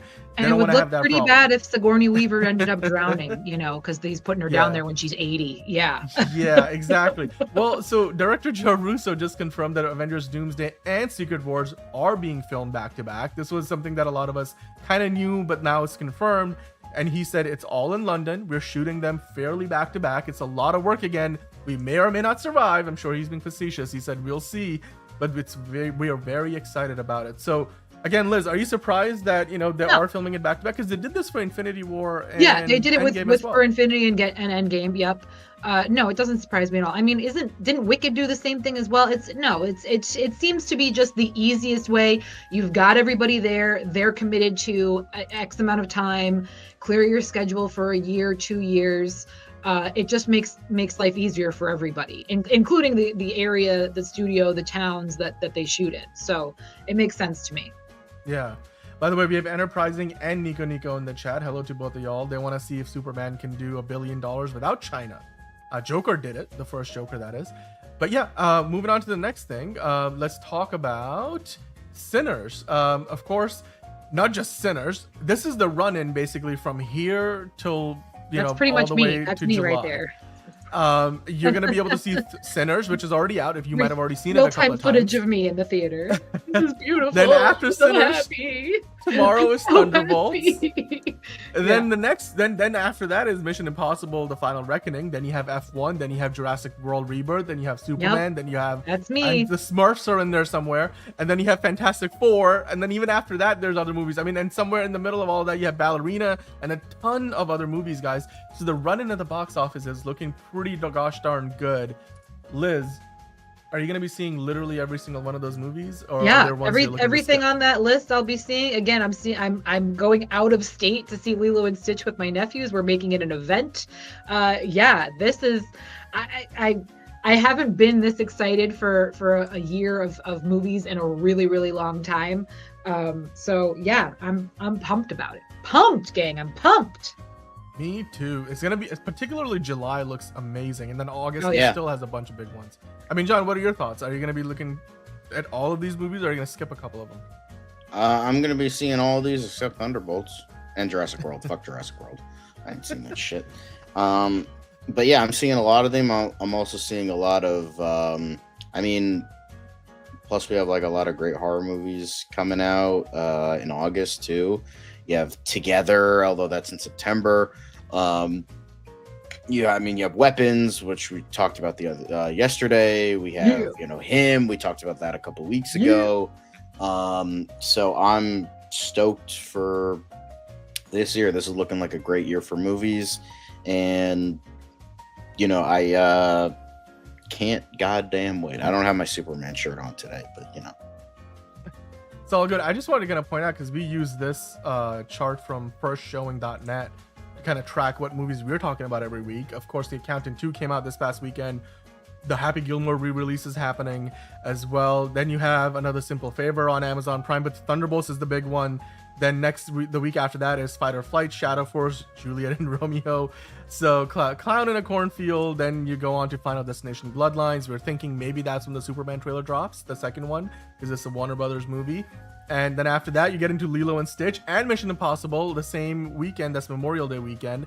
Then after that, you got Karate Kid Legends, I should say. The week after that, you've got the Dogma re-release, but then you've got Ballerina coming out that weekend, The Life of Chuck. You've got the Wes Anderson The Phoenician Scheme expanding to from limited to a wide release. The Ritual as well for the alternate programming. Deep Cover, we talked about it earlier, drops in June 12th. Then literally that same weekend, How to Train Your Dragon comes out. The Materialist. The following week, you have 28 Years Later. Then Elio dropping the same week. Brideheart, I have no idea what. Oh, actually, I think we did talk about Brideheart. That's the Rebel Wilson movie. And then the week after that, you have F1 and Megan 2.0 dropping. Then you have Jurassic World. Then you have Superman. Then you have Eddington, I Know What You Did Last Summer, and Smurfs all in the same weekend. Then the Fantastic Four. Then the Bad Guys 2, the Naked Gun movie that looks so hilarious. It's so funny. Did y'all see the trailer for Brideheart? That shit looks hilarious. I'm excited. I thought Together was. I think Together has a wide release in September, because I think that's. I thought that was coming out in September. Well, this is generally pretty accurate. Firstshowing.net. Then you have Weapons. We talked about it. Freakier Friday coming out the same weekend. Nobody 2, Americana, Honey Don't. Then you have, of course, Venice and Telluride Film Festivals happening. So you guys go. It was there. coming out in Caustic September. Avenger. Well, add another great horror movie. It looks like to August. So the Conjuring coming out in September. You have Downton Abbey 3, the grand finale. I forgot about the Long Walk. 2. Good year for Stephen King too. It seems like. Yeah, A Big Bold Beautiful Journey the following week. Him, that's a Jordan Peele produced movie directed by one of the Wayans brothers. You have One Battle After Another. Not September Strangers 26th. Chapter 2. Gross. I'll be seeing the following week you have Keeper. Wait a minute. They're remaking Kiss of the Spider Woman. What? Yep. I didn't know that. October 10th. Tron Ares coming out that same weekend. Of course, and then you have the Black Phone 2. Mortal Kombat Caleb's 2 coming out in though, October. Jared Leto. Pets on a Train. What the shit? I don't know. Then you have, of course, Predator, Badlands, The Running Man coming out November 7th. That was at CinemaCon. They talked about it. Now You See Me, Now You Don't. That comes out November 14th. Yes, Sisu! I And Wicked into for that Good. movie as much as other people do. Same weekend. Yes, Sisu! What is Sisu 2 and Wicked 2? Is that Sicked or Wixu? I don't know. What's I like. I would say I like Sicked. Sicked. I dig Sicked. Sicked. I'll be seeing both that weekend. What a weird weekend for me. Then Zootopia comes out Thanksgiving week, and then you have Five Nights at Freddy's 2, Hamnet? Okay. Scarlet, Silent Night, but Deadly Night reboot coming out. Then Avatar, of course, drops in December 19th and eats They need to everybody's get on the lunch, marketing. They need to start including marketing. probably SpongeBob. And then the Anaconda movie, alongside the housemaid Marty Supreme, Sarah Zoyle, and Song Sung Blue, basically wrap up our year at the movies. This is gonna be fun. There's a lot of good movies coming out the rest of the year. So yeah, literally every weekend there's a good movie you can go check out. So there you go. That's a quick rundown of everything that's out there. Zootopia 2 better be great because the first one was amazing, but everything they showed at CinemaCon was fun. So I can't wait for that. Right Dude is gonna skip Eddington because he doesn't trust Ari Aster. Well, you're not the only one. Moving on to the next. You're not wrong. The next thing. All right, you remember yesterday, John? You and I were talking about. Pardon the pun. You and I were talking about how the creator of the show, Greg Berlanti's got 3 new shows on the horizon at 3 different streaming services. But his current show, You, landing its 5th season, the final season, it's now hit 10.1 million views in just 4 days. It's hit number 1 on Netflix's charts. Liz, are you surprised by that? Considering like this show's always been pretty popular whenever they've aired like any season. Yeah, no, it doesn't surprise me at all. Everybody loves that show. I watched up to, I just haven't caught up with season 3. So yeah, I understand its popularity. I get why everybody's pumped about it. They love this guy. So cool, good for them. I probably won't catch it. I got bored after a while. I was like, oh, it's the same thing. You're obsessed. You're gonna end up killing someone. You have to cover it up. Okay. So Yep. it's not. It's not I don't for know me, how this but- shit lasted 5 fucking seasons. Like, I am as think surprised it's as you guys. I thought this thing was gonna be done after 3 seasons, but People love it, especially because I mean, like, the white girls love serial killers. I don't know what the We fuck really do. We really do. I mean, it was Especially a popular hot enough. serial killer that looks like Penn fucking Badgley. Yeah, I mean, it's popular enough that the first season got into the top 10 at number 10 with 1.8 million views. So like, of and course, he the newest season reads, had his character 10.1. reads, so like that's hot. Like, Yeah, I get got it. a chest but- hair there. Anyway, moving on to the next thing. Speaking of course, the Papal Conclave is now happening, right? I think The they're Pope. yeah. So we're gonna get a new Pope in the real world, but there was a movie called The Two Popes. Of course, we talked about Conclave was going off on streaming because all the stuff that's been happening with the Pope's passing. But The Two Popes, another movie about the Pope, is popping off on Netflix following Pope Francis's death. And Open off. popping off. A new Tom Hardy movie, of course, Havoc. That's also been doing great on Netflix as well. So you guys are welcome to check that out. Are you guys surprised by this though? Like the Two Popes and obviously Conclave, they're all getting a lot more interest in these times. No. Well, again, like I said last week, every time I was reading an article about the Pope, I was brought back to Conclave. That's just all I could. That's all I could see in my head was Conclave, and so no, it doesn't surprise me. People are curious. They want to learn about the process. They want to hear, try to get some inside information about all, because it's all very secretive. If you're not in the know, you don't know, and so I think just out of general curiosity, it makes sense that these would be popular at this time. So no, it doesn't surprise me at all. Yep. Not surprised there at all. I mean, Havoc is not the best movie, but it's a Tom Hardy movie on Netflix. I'm sure a lot of people who only have Netflix as their like chosen source of entertainment, they're like, you know what, we'll watch it. It's Tom Hardy, can't be that bad. That's another one that's doing well on Netflix right now. But you know what? Speaking of movies, Rocky Horror Picture Show is getting a 4K remaster and a new logo for the 50th anniversary. Are y'all excited about this? Yeah, I mean, Never it'll seen be it, cool. so I can't judge. Have you never? Okay, John. Blind Just spot. everyone's like, oh, you only can see it if you go to like the special midnight No, showing thing. VH1 used to show it like, this is how old I am. VH1 used to show it like daily for like years. It was Yeah, on. it was Because it was like everyone's like, re-airing oh, you all have the to go time. see it in a movie theater. You have to experience Well, it. the only like, reason properly. I don't want to see it in a movie theater is because I don't want all of that extra bullshit going on. Like, I have no interest in sitting there trying to watch a film and have people throwing bread at the screen and toilet paper and calling Brad an asshole. Like, so I won't see the re-release as much as I'd like to, but I won't see it specifically because of that. So. Well, later this well. year you can get your hands on the re-release. This is a remaster, I should say. So it's a 4K remaster. You can get the Blu-ray. It's gonna have a new logo, 50th anniversary. Yeah, so that cool. looks exciting. With that in mind, moving on to the next things. Now we're getting into the TV shows part of the show. Elliott. Sam Elliott is joining Landman in Good old season 2 on Paramount Plus. Excited? I mean, I love Sam Elliott. I heard Landman's great. I'll probably never get to it, but good for Sam. It's one of the Get that check, million. baby. It's one of the million different Taylor Sheridan shows on Paramount Plus. Yeah. Billy Bob Thornton is the He is, yep. star of the show. Season 1 was popular enough. They're doing a season 2, and Sam Elliott fits right into Good that for you, picture. Samuel. And Yes. on the Netflix front, Wednesday, we've got a new trailer for Wednesday out. And in season 2, apparently Anthony Michael Hall is joining up in an Edward Scissorhands reunion with Tim Burton. Now I have to catch up. I'm upset that now I have to watch Wednesday and get caught up, but I love this man. I have met him 3 times. He is a delight. I will support anything and everything he is a part of. He also has a fresh baby at home, so Yep. Good for you, baby. Awesome. By the way, we have Elite Easy saying in the chat, finally in 4K, Rocky Horror is great. but has been so ugly, Disney will do a great job with its restoration. Yeah, well, he's looking forward to it. Let us know. Yeah, that's fair. Yeah, absolutely. If that's it's fair. good or not. We'll definitely see if we can get ourselves a copy too. Yeah. John, you gotta watch it. Come on, John. Tim anyway, Curry moving on. and Meatloaf. Come on. You see Susan Sarandon's nips? Ew, Isn't that gross. what Rachel they do? Zegler. I'm just saying. You know- I like Rachel Zegler. Rachel Zegler is great. Rachel Zegler is set to star alongside Marissa Tomei in a Yay. comedy drama called She Gets It From Me. And in the film, Rachel will play the daughter of Marissa Tomei's ex-punk rocker birth mother and is being shot by embankment. Do you think they can pull it off? Mother-daughter vibes? Yeah, you can do that. Maybe, but this sounds like... That'd be cool. Remember that movie Ricky and the Flash with Meryl Streep? This kind of sounds like that. Yeah. And considering how forgettable that movie was, maybe this won't be good.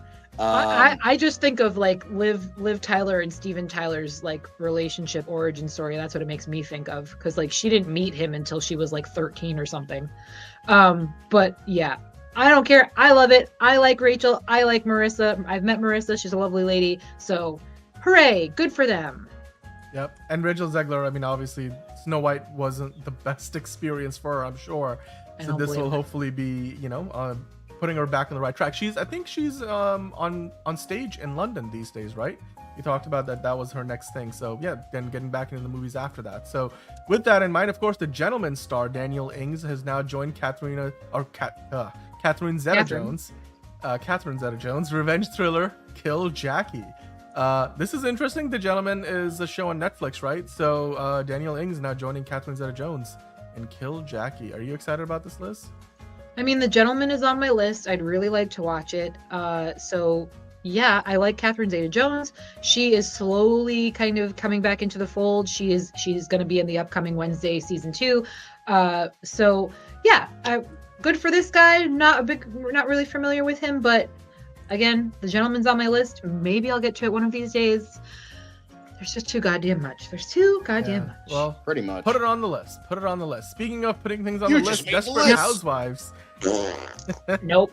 Getting a reboot from Kerry No. Washington, Natalie Chadez in development No. at Onyx Collective. No. All right. That's a firm thumbs down then. Moving on. Terry Hatcher. Wipe look and at right. that. Moving on to the next thing. Remember I mentioned we were going to Yay! talk about Alec Baldwin at one point. Well, he used to host the Match Game until the whole Rust controversy, which, you know, for obvious reasons. It they was canceled the canceled show. after was it canceled because of the Rust controversy? I feel like it It was was canceled around the before that. same time, if It was I 20. remember I think it was correctly. 2022. They said so. Yeah, I think it was before that. Anywho, but that was the last host. Alec Baldwin was the last host of the show before it stopped. It's airing its latest iteration. Well, now the new iteration of the show is set to revived at ABC, and Martin Short, as you can see there, is going to be hosting it. Apparently, So, of this course, guy has no intention of just enjoying his life, and he wants to No. work all the goddamn time. I mean, great for him. I feel like for me, if I was that age, like I'd want to take my cash and just enjoy shit and go see some stuff. But okay, Marty, you want to host a TV show? Good for you, buddy.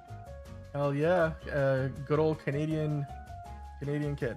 Alec Baldwin was a banger of a hostess kid. Wow. Okay, I'm not gonna fall for that. I already did. Never mind, Caleb. Thanks for dropping in the comment. Moving on to the next thing. Guy Ritchie, who of course created the whole Gentleman franchise we were talking about earlier. He's set to direct Roadhouse 2 with Jake Gyllenhaal, guys. Guy Ritchie is getting in the love Guy Roadhouse Ritchie. business. Love him. That's an interesting combination. Jake Gyllenhaal with a Guy Ritchie Roadhouse movie. I mean, this is probably the most underrated story of the day. And it's coming from Amazon MGM Studios. I hope this one gets a theatrical release, So as the first hot. one didn't. It won't. It won't. I never got a chance to see the first one. I heard it was mid, As so- shocking as that may seem, I haven't seen it yet either, and I fucking love Jake Gyllenhaal. So, and I love Roadhouse. I love Roadhouse. So I'm gonna definitely have to catch up. So, because I also love Guy Ritchie, so I'm excited about this one. Hooray! Dude, I will say this: the best part of the movie for me was, watching. I forget it's Connor. What's his name? Connor McGregor. Conor McGregor act. Watching him try to act was the best part of the movie. And of course Jake Gyllenhaal is a sight to behold as always. And the movie was fun. We reviewed it on the show. You guys are welcome to go back and look for that review. I think Angelina watched it, and maybe Bridget was around as well. So definitely check that review out. I'm surprised that Guy Ritchie's getting involved. I mean, I don't know, is that an upgrade? What was it, Doug Liman? He likes the first one? broy, fighty, scrappy films, so I'm very excited. This is gonna be good. Now I need to see the first one. Well, are we going from Doug Liman to Guy Ritchie in the sequel? I wonder how much the movie's gonna look different. That's gonna be interesting. But speaking of looking different, Dexter Resurrection is the third time, I guess, that he's back. The teaser for this drop showing the serial killer grinning over headlines about his death and reveals a summer premiere date. Looks like Dexter is not going anywhere. Dexter Morgan the rumors of his demise, as they say, were greatly exaggerated.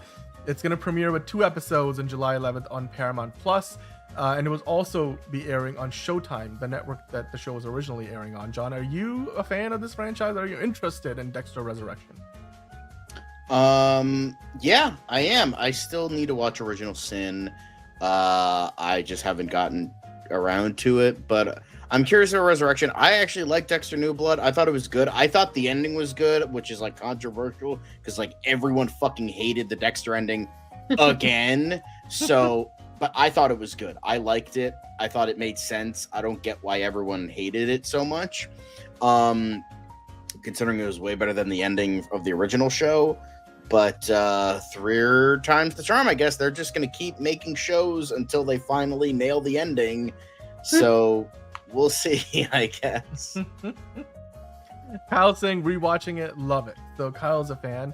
I'm not a big fan of this franchise. It's so much for me to get into. I mean, I would have to watch pretty much from the beginning. So yeah, I don't know. We'll just. I'm personally not going to be checking this out, at least while it's airing. So with that in mind, what I will be checking out while it's airing is Shogun Season 2, and that is set to begin production in January of 2026. Hiroyuki Sanada, of course, and Cosmo Jarvis are both returning, and so now we have a date for when they start filming Season 2. The first season, of course, sweeping all the awards, all the Emmys. Season 2 will be also airing on FX. They don't currently have a release date, but given that this is going to start filming in January 2026 in Vancouver, I'd imagine that we might be, I mean, the earliest we'd probably get it is fall of 2026, but maybe more likely spring of 2027. I mean, I don't know how many, maybe it depends on the number of episodes. But guys, what are your thoughts on this? This was the show of the year last year. Yeah, and I still haven't caught it. It's on the list. I really want to see it. I've heard nothing but honestly good things. One of the best shows you will watch. Seriously. And I believe you, and I want to see it. I just can't. There's just not enough time in the day. If anyone wants to donate $1 million to me so I can quit my job and just devote all of my time exclusively to catching up on these shows, be greatly appreciated. That's where I'm at in life right now. Main Man Fan is a big fan of the fact that they're shooting this thing in Canada. They shot the first season in Canada too, and Vancouver obviously is one of those big production hubs. A lot of things film up there. All the Stargate shows used to film up there. A bunch of stuff from the Arrowverse. A lot of shows even today film up there, including, of course, as you can tell, Shogun. Manolo saying Emmys, but they actually watch the shit. Well, we hope so. Damn it. Yeah. The original was great, even though the creator of the original kind of bumhurt about the new one. But the new Shogun, it wasn't even supposed to be a multi-season series. It was supposed to be a limited series, 1 season and done. But it was so popular, they're like, we're gonna go back and we're gonna make another one, despite the fact the book, they basically went through the whole book and all this, the entire story in the first season. So this is gonna be uncharted territory. But Cosmo Jarvis, Hiroyuki Sanada, I can't wait for this. I can't wait to see where the story goes, given where these characters leave. Who knew a guy with a name like Cosmo, which apparently isn't even his first name, but is just blowing up and shit. He's been everywhere. He's been in 2 major films in the past year alone. So I mean, he's gonna be in the audience next year. Yeah, and like that kid in the Sinners movie, I'm like, that boy's voice deep. Like, it's deep. Like Cosmo Jarvis, you look at him and you don't expect him to sound like Richard Chamberlain, but he does. Like, it's like great. So we got Super Blink. Hello, Super Blink in the chat saying, I love the show, but definitely not better than some people were saying. I mean, look, it's to each their own. But I personally thought it was a great show. Main Man Fan saying it's a lot better than the original, kind of like Battlestar Galactica. Love Our Van Peeps. Dude, the original Battlestar Galactica versus the Ronald D. Moore Battlestar Galactica. Please. Ronald D. Moore all day, baby. Completely different shows. One of them was Moore. Like, because the original Battlestar Galactica was basically a parody of Star Wars. Then the new Battlestar Galactica from Ronald D. Moore is one of the best sci-fi shows, if not the best sci-fi show of all time. And that's not even my favorite sci-fi franchise. Like, but I will still say that. Easily. God damn. And they were making even 20 when Apollo got a year. fat. Yes, even then, and then then they make sure to get him on a treadmill, and then the season after he was good, he was back to normal. But anyway, it's just are we really shaming him get over that, guys? Come on now. What? Did you see him before he got fat? You'd understand, John. You would understand. That's what I'm saying. Just as a fellow fat guy, I find that offensive. Listen, I'm a fat gal, but I've always been fat. He went from straight up hottie. Nope. Because usually when that happens, and then he got hot again, so it was fine. Because when that happens for a star like of a TV show, and you see like season 1 to season 2 to season 3, that transformation, it's like you worry about like, oh, is this what was going on with Matthew Perry or with Eric Dane, like in the Last Ship? He had like a substance abuse problem, so you start to think like, what is the reason behind it? Obviously, it could be a medical concern or things like that. No, I mean they definitely put him in a fat suit, so my brain doesn't go there for that. But again, super hot, and then he got fat. But. Sorry, Kyle. Yeah, we do have some ads playing here and there. But hey, you know what? This is a good time for an ad to play because we are wrapping up the quick hits and the news part of the show. So I'm going to hit a close on the Bossa Nova music because we're done with that. Let us know in the comments down below what you thought about all the news stories, the quick hits. What was your favorite story today? If you drop a comment down there, like a lot of you guys have been, we'll be picking those out for the Q&A session on Friday because we have a lot of questions from you already. I saw a bunch of comments coming yesterday and today. So the Q&A session will be popping on Friday with John and I. Until then, hit the like button if you're still here and stick around because now we have to move on to the main event of the show. As per always, it's DC time, everybody. So welcome on in to another episode of DCU Daily. As always, we have a ton to talk about from the world of DC Studios, from the larger DC universe. We even go back and wish a happy birthday to Michelle Pfeiffer. But to do that and so much more with me, I've got Liz and John. I want to start off by asking you guys, what are your favorite stories that we're going to be talking about today from the world of DC?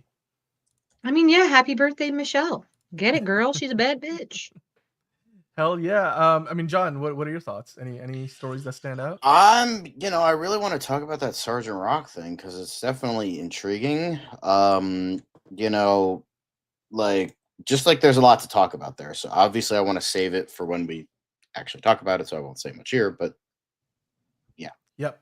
Well, Liz, you mentioned that you want to talk about, of course, the Michelle Pfeiffer happy birthday. Well, it was her birthday yesterday, actually. So let's talk about that first and foremost. Happy belated birthday to Michelle Pfeiffer. Everyone's seen that classic clip of her, rehearsing with the whip and taking the heads off all 5 mannequins in one shot like a bad bitch. I mean, she's just awesome. She always, even though she was in Mother, someone mentioned it earlier in the chat, even though she was in a film like Mother, we still love her. She's still great. We still stan her. She can do no wrong in our eyes. Good for you, Michelle Pfeiffer. Happy freaking birthday. Yep. I cannot add any more to that. I think you put it perfectly. She's still doing amazing. I mean, obviously she went over to Marvel and did a couple of Ant-Man movies. She looks good as ever. Aging like fine wine. And Michelle Pfeiffer, happy birthday. Happy belated birthday to Catwoman, the OG Catwoman. Who John, I'm sure you had a lot of fun watching that movie too. Moving on to the next thing. Really, because I don't really like Batman Returns that much, so. Ouch. Well, all right, moving on to the next thing. The Wendy's limited edition DC Kids meal toys are here. Who brought this up? Was this Ron asking about it earlier? Here we are. When's the last time Wendy's has done toys? This is just so wild to me. I don't know. Apparently there's I don't know, but I'm going. Minifigurines. I bet you are, Johnny. I bet you are. I mean, I still need to try that salted caramel frosty if they still have it. Ooh, damn. Ooh, you know what? Dude, how many? There's 18 figurines. I'm like, what are these 18 figurines? Somebody tell me like all the different versions because. Okay, so we got Batman, like 4 there. Robin, Harley Quinn. Are they all blue? I'll take the Harley Quinn one and fucking. I don't want them if they're all blue. That's boring.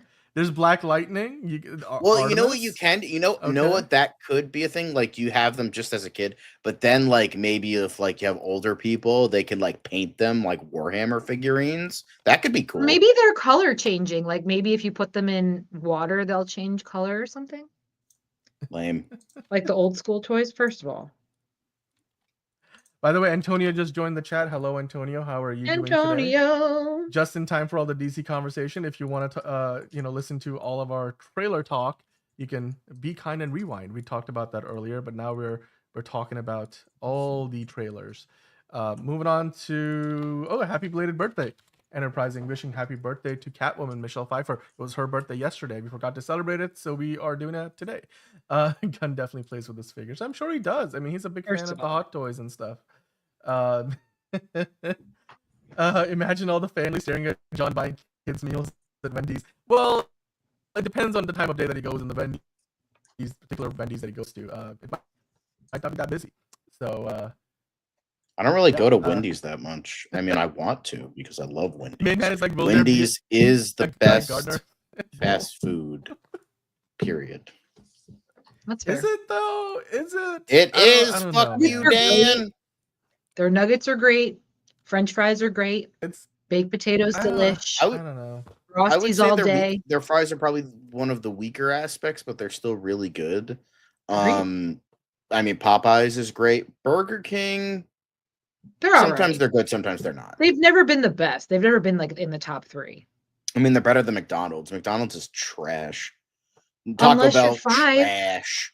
Unless you're 5. McDonald's fries are good. Or like That's the only thing that's stoned good at about 3 in the them. morning. Exactly. Yeah, that's like the 2. Well, yeah, I mean, the only time you want to have McDonald's is like 2 a.m. in the morning. Anyway, moving on to the next thing. That is Guy Gardner I salad bowl would just be saw good. that. Fucking the Guy Gardner salad bowl. That got James Gunn. If you're watching this, we need the Guy Gardner salad bowl. We need it now. Give it to me now. What am I I'd missing? I would like pull a fucking like Super Size Me in reverse, where it was like the fat guy gets thinner because he eats so many salads. I would just get that salad because of Guy Gardner for his bowl cut. Oh. Okay, yeah, that's great. I like that.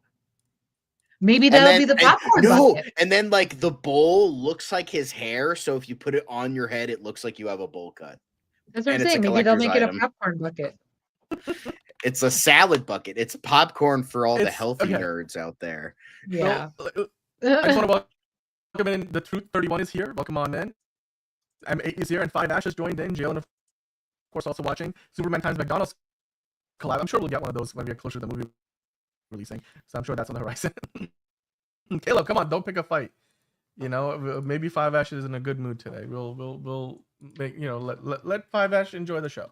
But hey, Well, James let's Gunn not get- enjoying the show as let's well. let's not go too far. He posted a photo of working with Mr. Terrific behind the scenes, another set photo, one of the many. I mean, it seems like all bets are off now. Every other day we get a new set photo from the movie. This time it's specifically about Mr. Terrific because, well, it's the anniversary of the character Mr. Terrific, who has long been one of James Gunn's favorites, and it was a joy bringing him to the big screen for the first time with, of course, his good friend Eddie Kategi, who's great in For All Mankind. You could see David Cornstalk Superman in the background there as well. Somebody else is wearing that Superman shirt on the left side there as well. A bunch of crew members. This is one of those locations. It seems like maybe this is like the lair, or like where the Justice Gang hang out. Superman, of course, out on July 11th in movie theaters. John, what are your thoughts on this picture? Another look at Mr. Terrific. Another look at the mask. I think Definitely he's looks looking pretty much the whole baller. suit is practical. Yeah, he's looking baller. Like it's nice to see. I like the mask. I like as the Daily Kryptonian said, Mr. Terrific looks terrific. Yep. Man, I look terrific.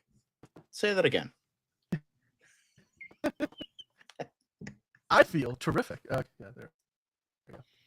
The 231 asking, what are your thoughts on the Superman marketing? Some think it's bad, others think it's going well. Well, from my perspective, I would say they're doing a pretty good job of generating a lot of organic support from the fandom by doing a lot of these things, like where they just put out photos and like little it's in bitty pieces of footage and stuff that people can latch onto. There was that Superman and Lois photo that dropped the other day. There's the photo from today, Mr. Terrific, and they've also, of course, been giving us a pretty steady diet of new footage. You've got the 5 minutes from CinemaCon. You've got the featurette on Superman Day. A second trailer is on the way. So I would say the marketing is good. They're probably gonna get character posters in the next few weeks, and the closer we get to the movie's release, the more and more merchandise you'll see. We talk about like 5 different pieces of Superman merch every day on the show. So I think the marketing is good. Like the word of mouth behind this movie is good. And who knows? I mean, the Batman had a great word of mouth and really good marketing with amazing trailer that ended over $700 million. I feel like the Superman movie's on the same track right now, John. I mean, do you agree with that sentiment? Well,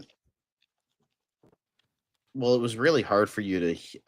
I think your audio is kind of screwing up. What did you say? Because it's like kind of staticky. Can you say that one more time? Oh, the whole thing? It was like you know how you like go really fast and then it's like staticky. It was kind of doing that again. I see. Okay, well, I was just saying the marketing campaign is good. It's doing great. They've given us a lot of footage. You know, you got the 5 minutes from CinemaCon with Crypto. You got a featurette on Superman Day. We talk about Superman merchandise pretty much every day of the week. A lot of the buzz around the movie is paused. I think I get what you're trying to say, but it's doing it again. I think you might need to reset a little bit. I'll go figure that out. Yeah, sorry about that, Dan. But to answer your question, I do think the marketing is picking up. I think they are hitting. I think they're doing stuff that we haven't realized. Also bringing in Liz again. Hello. Yeah, Liz. sorry, I thought it was my computer, so I had to. No. I think it was Dan because I was like, wait, what did you say? Yeah. So no offense to you, Dan, but I'm glad it wasn't me. But yeah, I think the marketing is better than we thought. I still think they dropped the ball with the Super Bowl. I think they. Yeah. I mean, maybe okay. Here's the thing. I'm trying to look at it as from a kind of unbiased point of view. As a I'm trying not to look at it as hard. Fan. It's hard. As a fan, I want to see a fan. trailer and a clip every single fucking day. Like that's what I want to see. Like I want to, you know, I've bought 4 shirts. I'm gonna buy a fucking fountain pen. I have a mug. I'm probably gonna buy a scarf for my dog. Like I, you know, and 100% I am. Like once it gets closer to the movie, once it hits June, I think I'm gonna get that for her. But so it's like. I'm trying to not be biased, but like, okay, where's the line in terms of like good marketing or me just being greedy? I still think they should have done something better for the Super Bowl. I think the Puppy Bowl was good, but I think they could have done something a little bit more, but I still think they're doing a really good job with like marketing outside of the US heavily. I think that's a great thing. Because there are a lot of big markets for movies, not just China. I mean, India was like another big one. They did something for Japan as well. And they're doing stuff like overseas because it's like, I feel like I know it's like Superman has always been the American hero, but like literally his logo is like one of the most recognizable symbols on planet fucking Earth. Like that and the bat symbol and the Spider-Man logo, like, I'm pretty sure more people can recognize that than the goddamn crucifix at this point. But like, it's just like, I think that's a smart thing. Could we do better? Yes, I think so. I think they should do a little bit better, but maybe they're using it like more short-term stuff because, well, we don't want to blow our load too early and then people, even though it is Superman, people forget about it. So let's try to do it as close as possible so people remember and then go see it. Well, talking about blowing your load too early, like when you were talking about when you think the next trailer is coming out, I don't think it's coming out that soon. I think it's probably going to come out like around like Mission Impossible. Like honestly, like I think or no, there was another one before it because Mission Impossible is going to be released after it, right? At the end of July. No, Mission Impossible is sooner than that. Oh, is it before? Okay, so I think it's going to be Mission Impossible. I think it's going to be, they're going to attach it to like the biggest film that they possibly can prior to its release. So Mission Impossible is May 23rd. Just it's Okay, yeah. So Memorial Day that's weekend, when yeah. especially because it's Memorial Day weekend, that's when I think we're gonna see it. I don't think it's gonna be any time before that.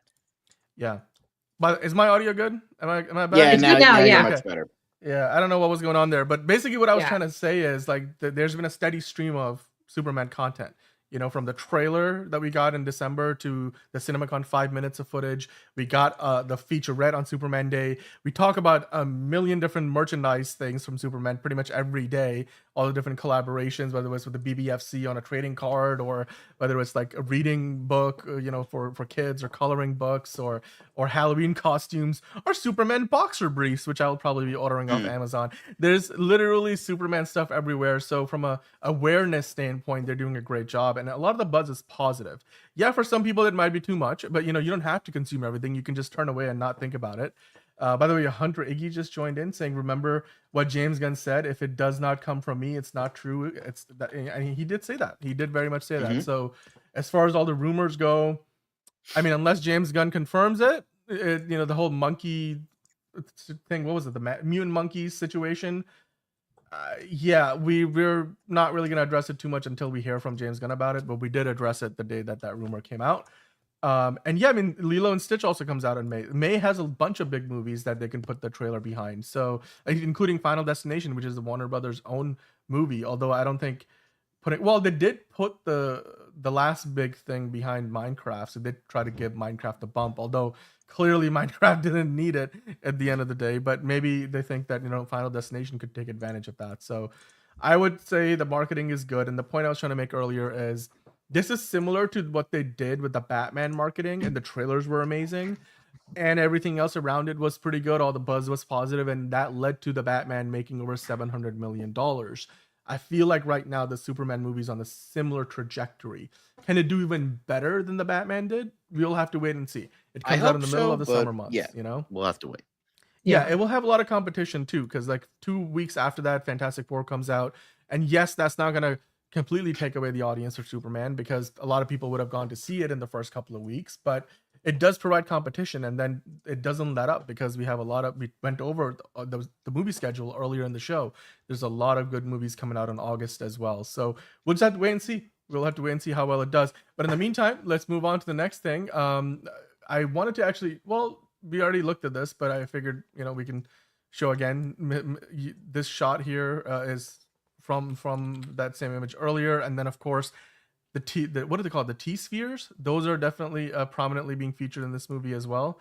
So Mr. Terrific is going to be a big part of the film, especially it looks like he's fighting at one point the Lex Luthor soldiers, if you want to call those the Lex Corp soldiers, or Luthor Corp soldiers. So that's going to be interesting. But the other thing I wanted to discuss regarding the Superman Supergirl part of the diaspora of DC is this sequence. We've kind of seen some of these photos before, because this is from the set photos of Supergirl, but this specifically now, since we saw that other video where Lobo was fighting a bunch of people on the spaceship set, we know now he has the axe, and we know that's pretty much Lobo. Although this probably is from a few weeks ago at this point, given that Jason Momoa has wrapped his part of the filming process, unless that's just a stuntman.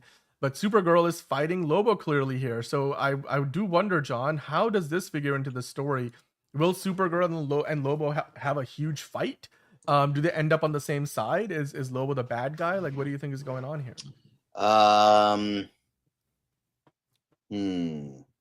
I feel like it's going to be miscommunication. It's all a misunderstanding. Then all of a sudden they'll find common ground. They'll have a common enemy.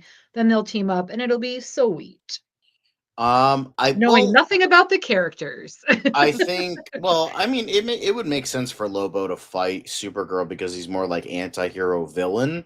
So he's not really a hero. So I can only imagine that, again, I haven't read Woman of Tomorrow, so I don't know how the bounty hunter character in that, which is going to be attributed to Lobo now, is going to fare. So, I want to say, because I'm looking at this, I was like, oh, is it Lobo? But then I'm like, he does have the axe, so there is that. I mean, it could be, because he kind of looks whiter, like a whiter shade of pale, you say. So that could be Lobo, but it also could be just a random soldier guy.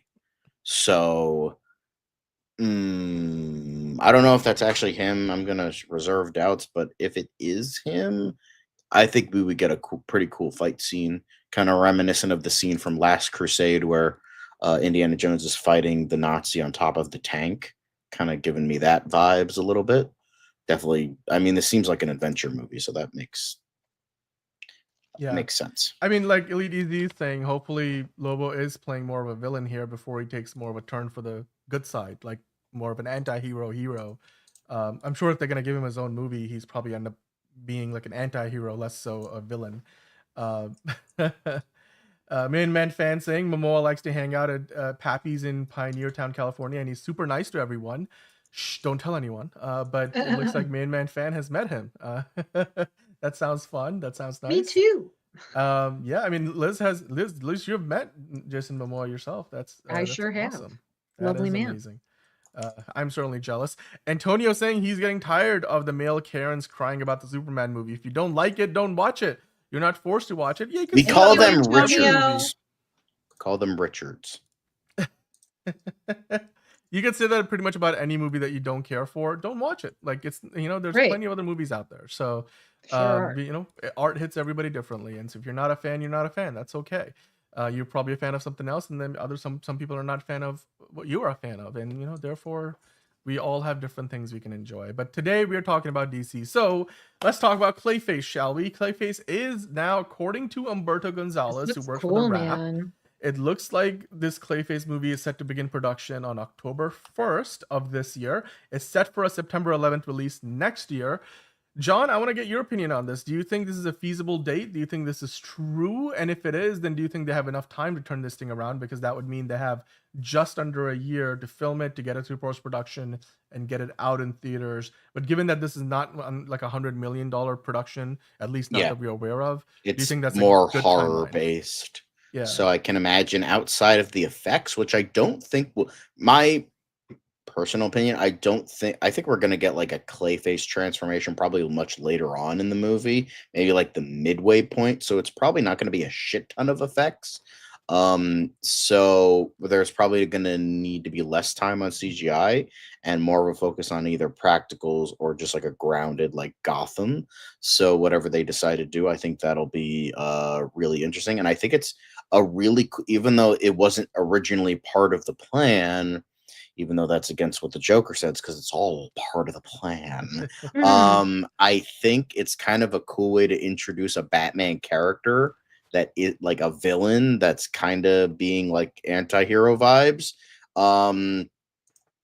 So I think I'm not ready to believe that this is true or not because scoopers are bullshit, but this is more believable than like monkeys at typewriters and on their phones saying hashtag super shit. So yeah. Also, like you were saying, the budget for this movie isn't terribly high, so they could do a lot of this practically, which is what Elite Easy was saying. They could shoot it almost trauma style, and then the way they showed Gotham off in Creature Commandos, all those flashback sequences, maybe I think somebody, maybe even James Gunn, if I remember correctly, has hinted that we might get to see the DCU Batman and something else before we get to see him in his own movie. So maybe we see a cameo in Clayface.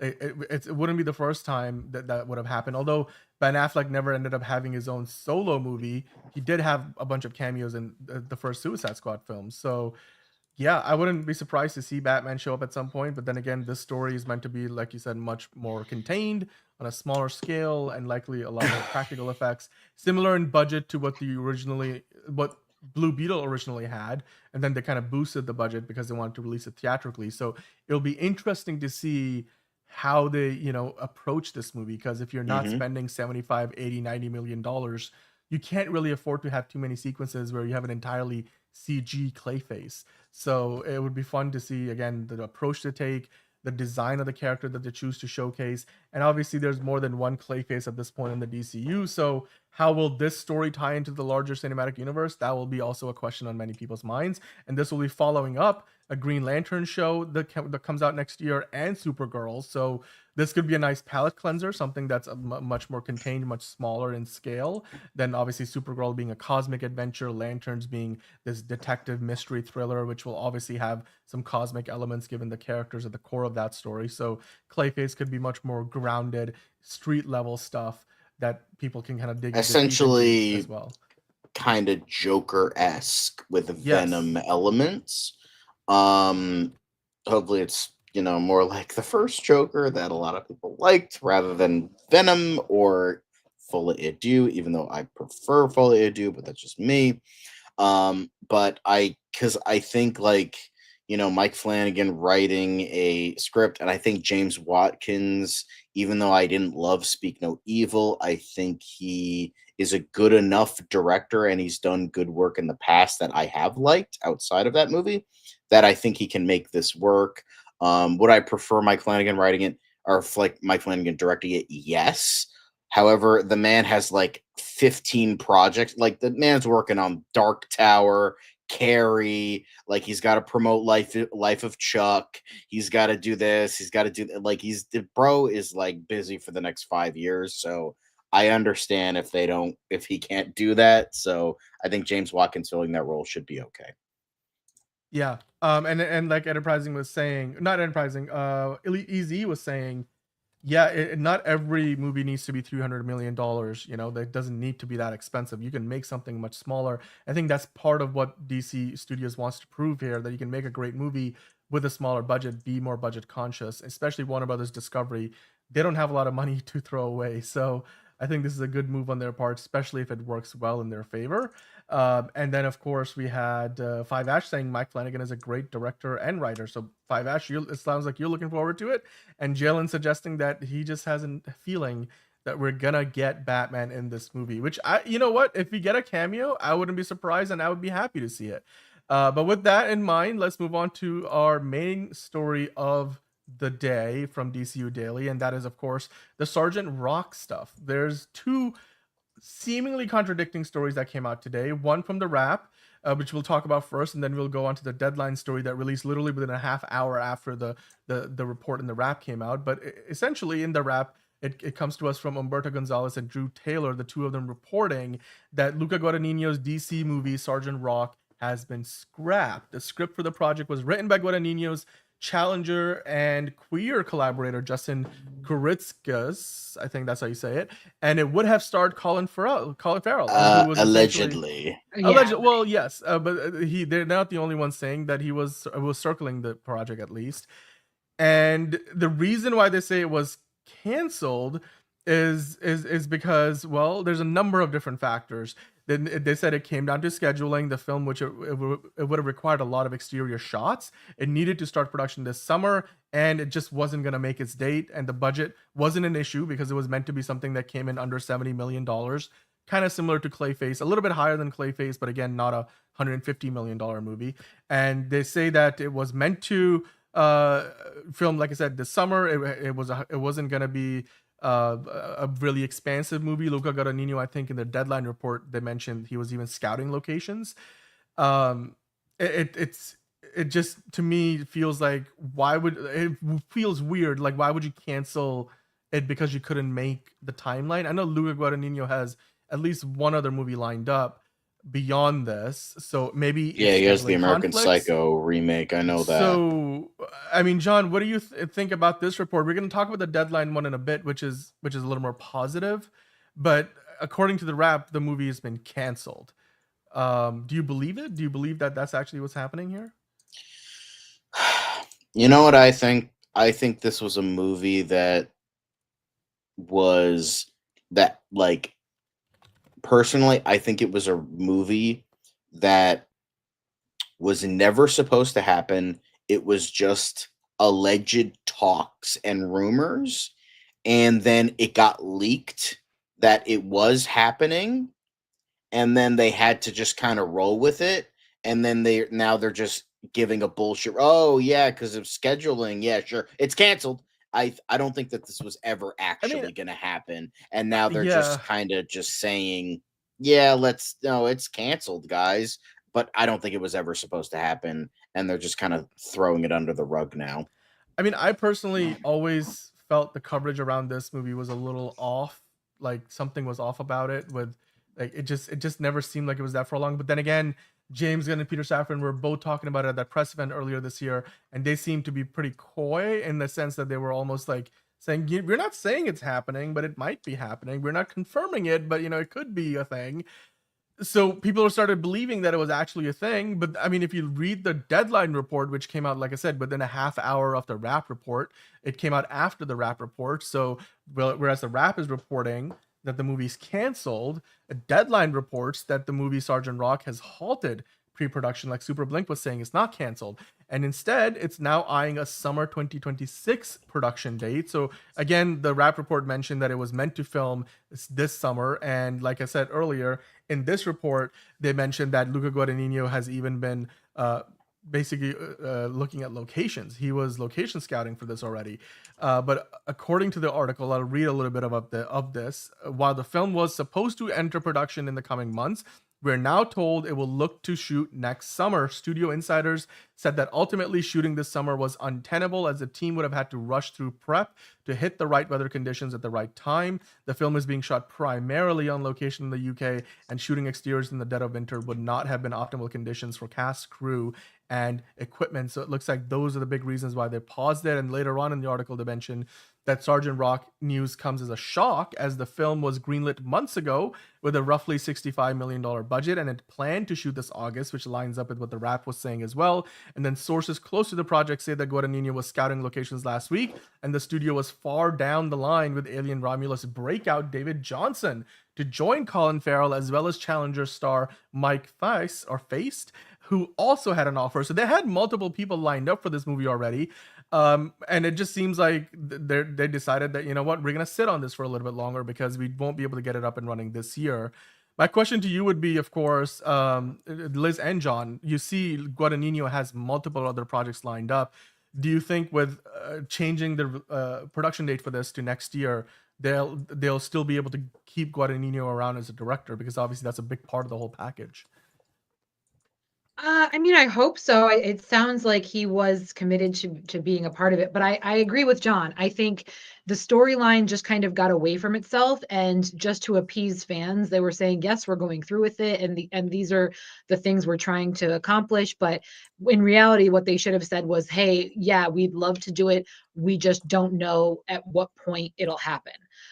So I'm bummed because, again, this is a character I'm not familiar with, so I was looking forward to that story and getting to know this character and the subsequent other characters that might join in their activities. And I'm bummed for you guys as fans, because I know everybody was really, really pumped about it. But again, hopefully this isn't the end completely for this later on next year or the year after. But yeah, I think if he cares enough about the project, he'll find a way to make it work. And who knows, that could also be part of the reason that they are pushing it and saying it's just the timing's not going to work out right now, but that doesn't mean it'll never happen. Yeah. Yeah, I mean, it's also being confirmed. I mean, a lot of you guys in the chat are mentioning that pretty much everywhere now they're saying that the cancellation news was overblown. They're actually just postponing it till next year. My only concern, like I said, though, Liz, is the schedule. Like, Luca Guadagnino is going to be busy with a bunch of other movies. So can he make room? I assume the reason why they're postponing it to next year is because Luca is interested enough in this that they want to give him as much time as possible, despite the fact that, he can do a lot of quick and dirty movies on location, like Lead Easy mentioning Call Me By Your Name, Bones and all, but, but it's a war flick, but it's a smaller budget movie. So I can't imagine it's going to be a huge production. But yeah, American Psycho, I'm guessing that's probably what he takes on next. And then he will get back to this one. It now gives them a whole extra year. They did not have an official release date yet, so there's certainly not that kind of a release date pressure that a lot of movies feel. The one other thing this article pretty much confirms at this point is that, unlike last time we talked about this topic, it looks like Colin Farrell is basically signed on for this. Like, they talk about it as if he is officially a part of this project. So hey, at least the good news out of all of this is that DC Studios doesn't just have Colin Farrell working in the Batman epic crime saga, but also he's now part of potentially the DCU as which Sergeant is Rock. cool. So that's great. But this is kind of one of those things, like kind of like Batman Part 2, speaking of the Batman epic crime saga. I'll believe it when I see it. This, as you said, Dan, the coverage for this movie has been weird to say the least. So yeah. I'll just wait and see. I'll wait and see. I'm still reasonably excited because I like Colin Farrell, but we'll wait and see. Yeah. I also love the other 2 cast members that they announced for this, and we'll get into more of that I don't know who they tomorrow's are, show. Cool. But it's great news that this thing is ready to go. They just gotta give themselves a little more time so the weather conditions are right. Which again, to save money, they're doing it practically, which is why they need to do it outside and wait for the right weather conditions. But hey, guys, we'll be back tomorrow. Liz will be here. We'll review Thunderbolts. We're gonna talk about more DC stuff, any Superman news we get. But until then, guys, go out there, have a great week ahead and a great day ahead, and we'll see you next time, another episode of DCU Daily.